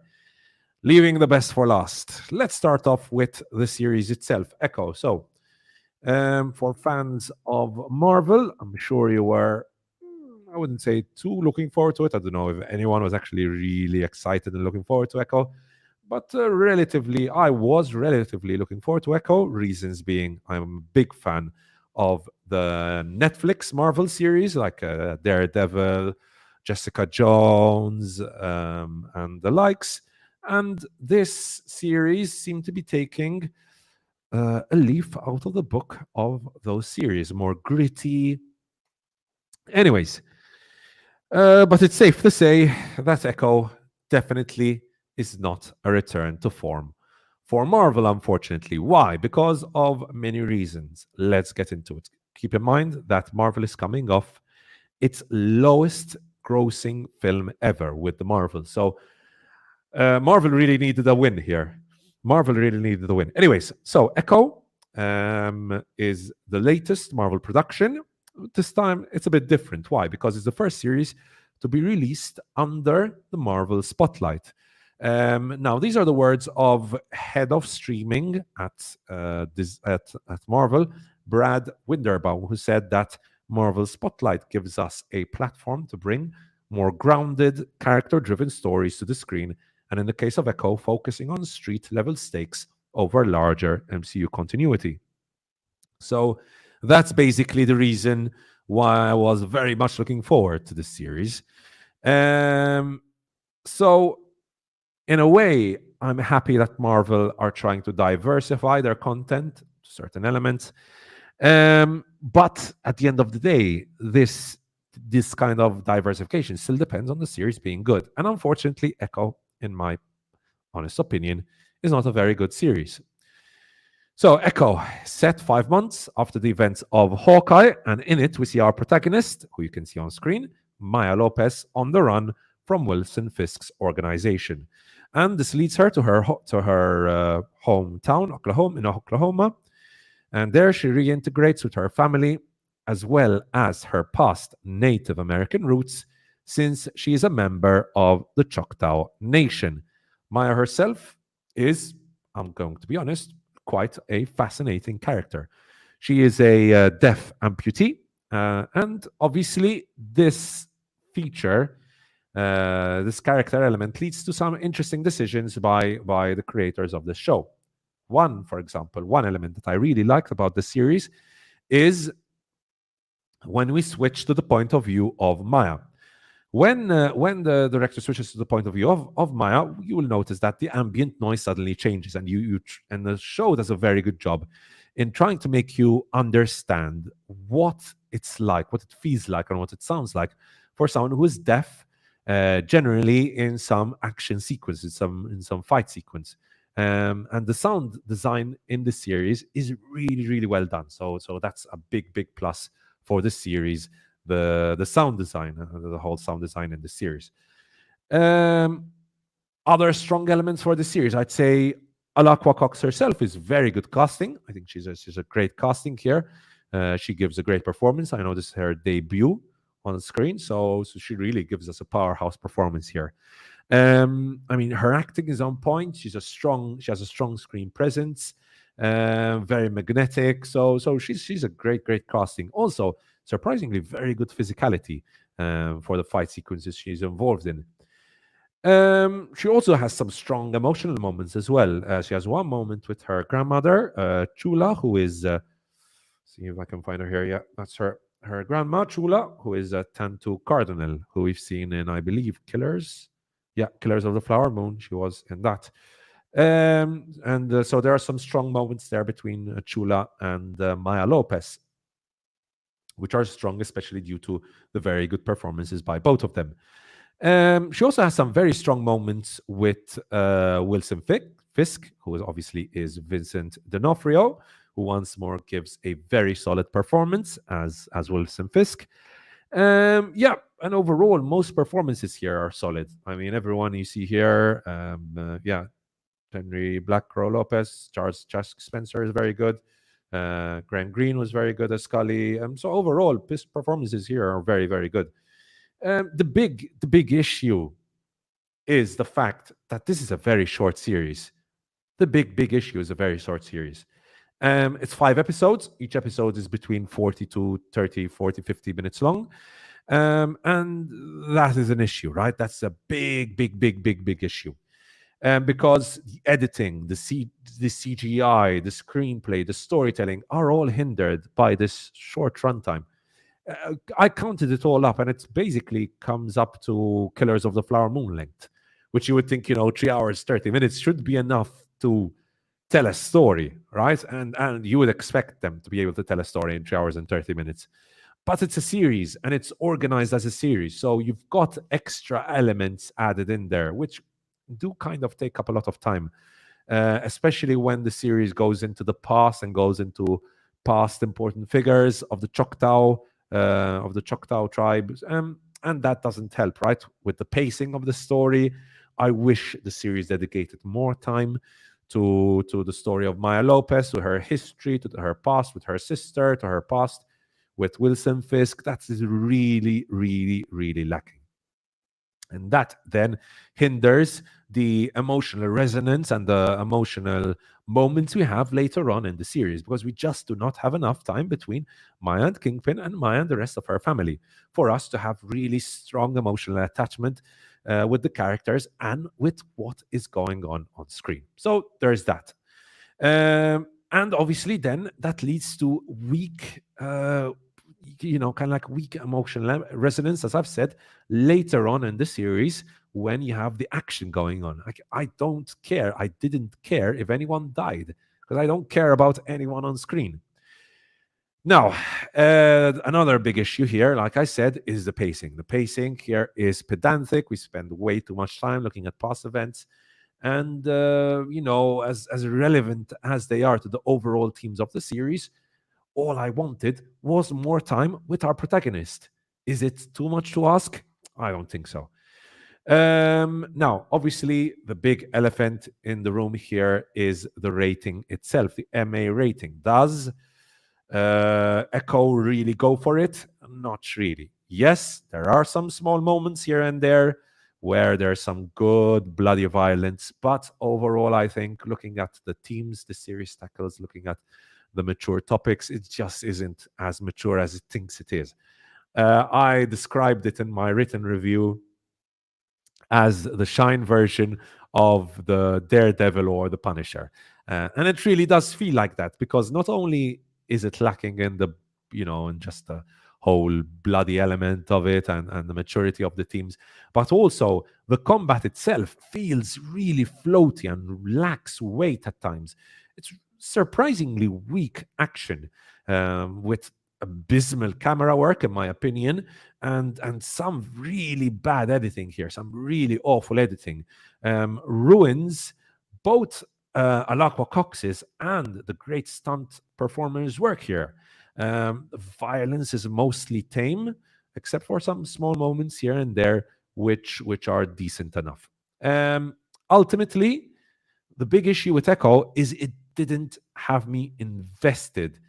Never did the series manage to get me invested into what was going on screen. I never really cared about anything that was going on screen. And ultimately, the disappointing thing is that I have to call this homework, because it did feel like homework. It felt like I was forced to watch Echo, and I had to watch Echo.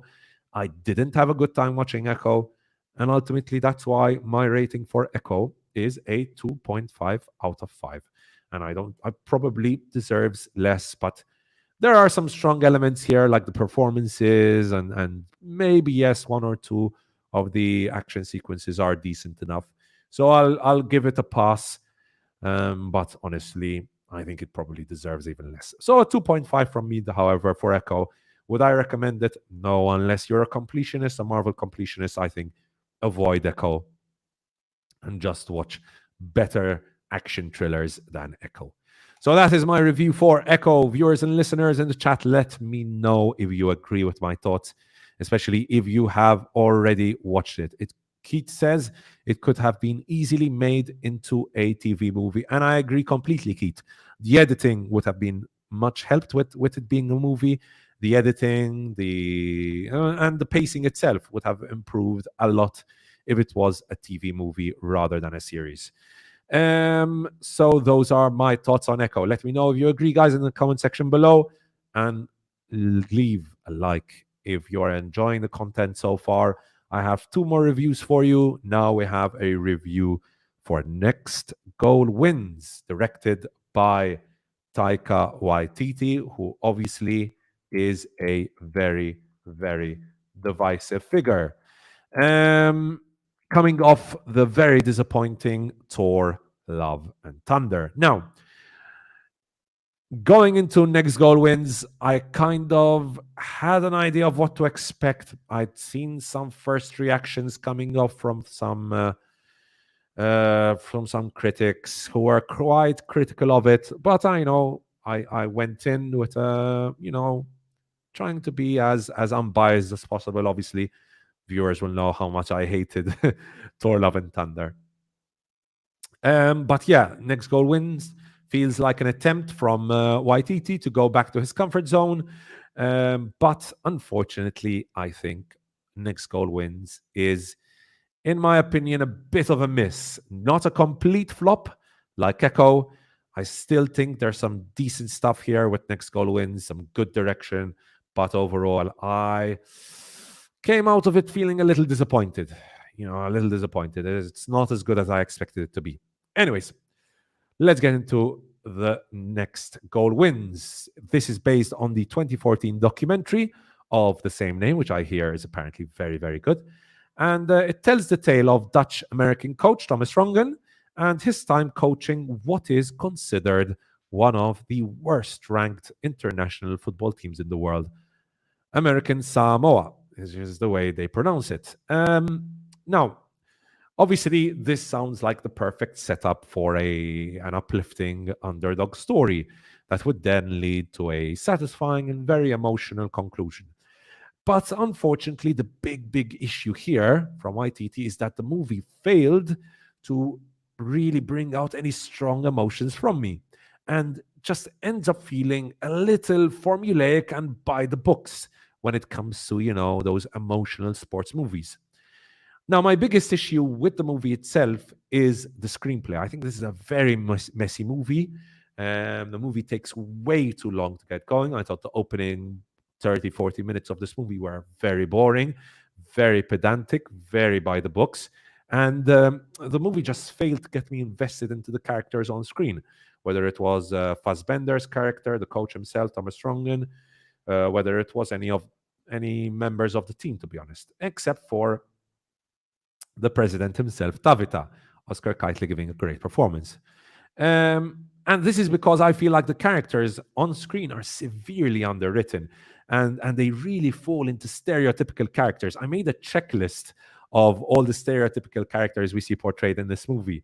You've got the angry coach, you've got the very likable team president, you've got the unmotivated star player, you've got all of these, all of these elements we always see in these, by the book sports movies are here as well, which is why I felt this movie felt a little too formulaic, especially coming from Taika Waititi. That is very, very, very disappointing. Now, with regard to character work, there is some development taking place, especially with Fassbender's Thomas Strongen, with some good bonding with Jaya Selua, who is the first trans woman footballer to compete in a World Cup qualifier. But again, it all just feels very formulaic and very by the books. Not to say that they are not strong moments. I think those are some of the stronger moments of this movie. The actors themselves, in my opinion, are not to blame. I think Fassbender is on fine form here, and he's a great casting for this role.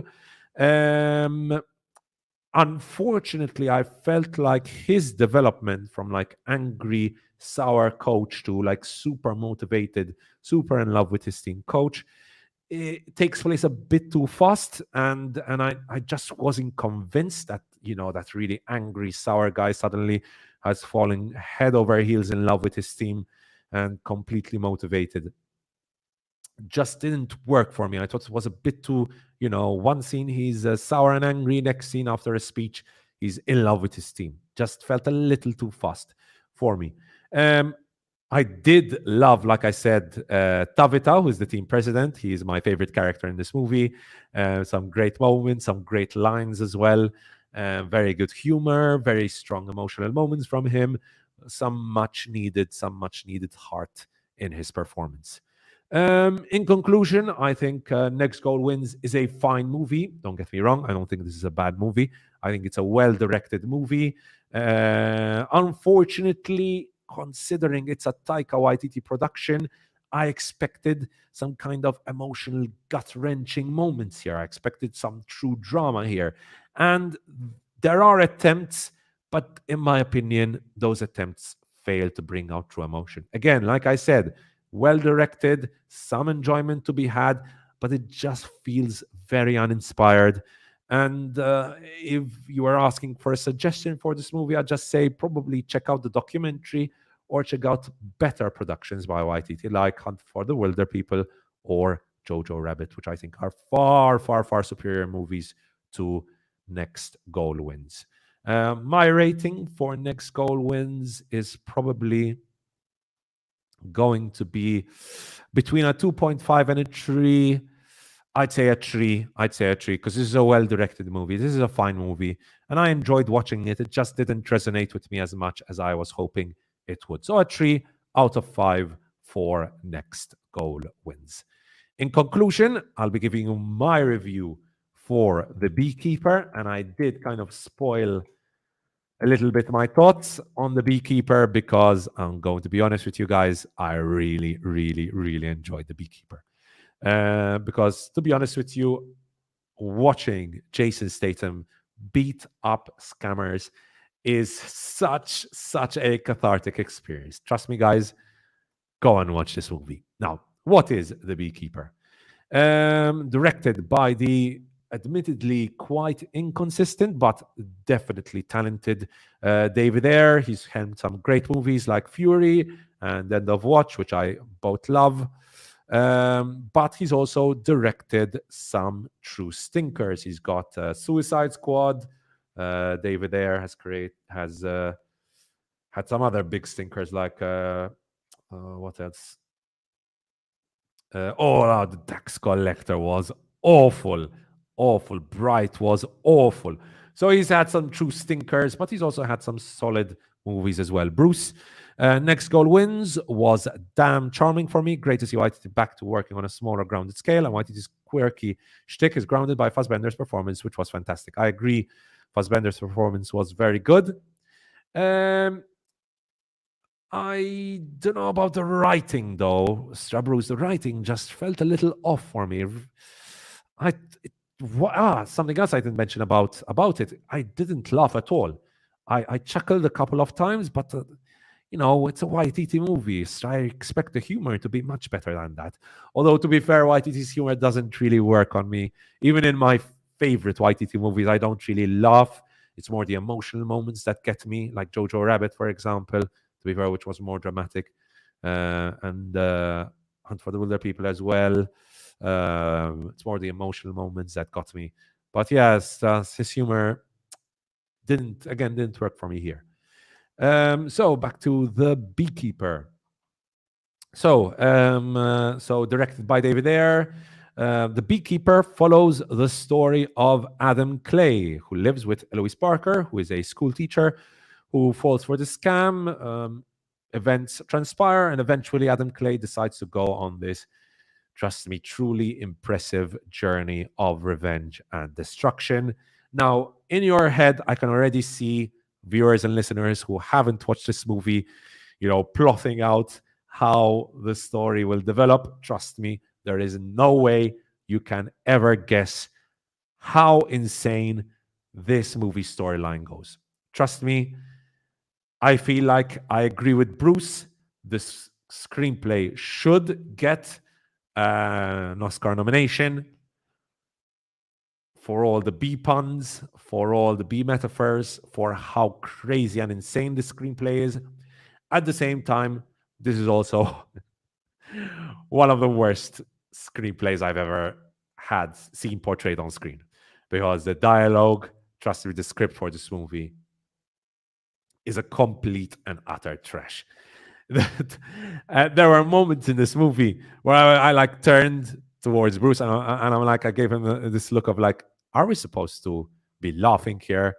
And I'm still not 100% sure if this movie is completely, totally supposed to never be taken, not have one moment taken seriously, or else if there are moments where you're supposed to take it seriously and moments where you're not supposed to.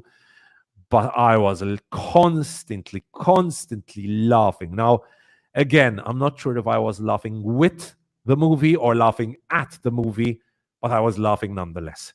Listen, the characters are ridiculously underwritten. We've fallen into very, very obvious caricatures. But let's be honest, you're not watching The Beekeeper for Goodfellas style complexity and depth. You're here to watch Jason Statham kick ass. And, David Ayer is a strong action director, and his portrayal of the action sequences in The Beekeeper is the movie's strongest element. The action is portrayed beautifully. There's very good, very clear camera work at play here. The editing is very strong as well, and that ensures that us as viewers know exactly what's going on screen at even the most frenetic of moments. Statham himself brings the required physicality and obviously great stunt work. Obviously, as always, very believable in all the punches and all the different stunt work he has to do. Statham is at his best in those moments. There is one particular fight sequence in this movie. Bruce will know which part I'm talking about, which is near the end of the movie. Honestly, had me staring in awe at the screen. It's a truly impressive sequence of choreography, choreographed action, perfectly directed, perfectly edited, and perfectly performed. Really impressive stuff. Overall, I think The Beekeeper is well worth the watch, guys. If you're a fan of action movies, fan of Jason Statham style movies, or a fan of David Ayer, The Beekeeper is well worth the watch. Go and watch it. Go and support this movie. I love these kinds of action movies. I'm a big fan where I can just switch off my critic brain and just, relax and watch 1 hour and 45 minutes of Jason Statham beating up sleazy scammers like Josh Hutcherson. Josh Hutcherson, yes, you heard me right. Josh Hutcherson, Peter, plays an asshole scammer. This movie cannot improve more than that. Listen, none of anything you'll see on screen makes sense, but everything portrayed on screen is truly, truly satisfying. I just switch off my brain and just enjoyed the crazy, crazy ride because this movie goes places and some. My rating for The Beekeeper is a very strong 3.5 out of 5. And I highly suggest you go and check out The Beekeeper. So that, guys, is my final review of the evening. I rushed a little bit through those reviews because I'm very, very hungry. We've been on for 2 hours and 45 minutes now, and I didn't have time to eat before because of my shoulder. I had to have a doctor over. So thank you so much to viewers and listeners who are still here checking out the podcast. Still 8 viewers here, so thank you so much. And thank you so much to all the viewers and listeners who will join on later, who will watch us either on YouTube or else on Spotify. This has been another great podcast. Great to have Francesco and Franco on. Really miss having Joe on the podcast. I'm sure he'll be able to join us in future podcasts. And looking forward to next week's podcast, where we'll have other exciting movies and series to talk about. We'll have updates for Monsieur Spade, updates for True Detective, and as always, great movies to talk about and discuss, trailers to talk about and discuss, and news to talk about and discuss. And with that, guys, thank you so much to all our loyal viewers and listeners. Thank you, Keith. Thank you, Bruce, for commenting in the chat. And with that, peace out. Ciao, ciao, guys. Good night.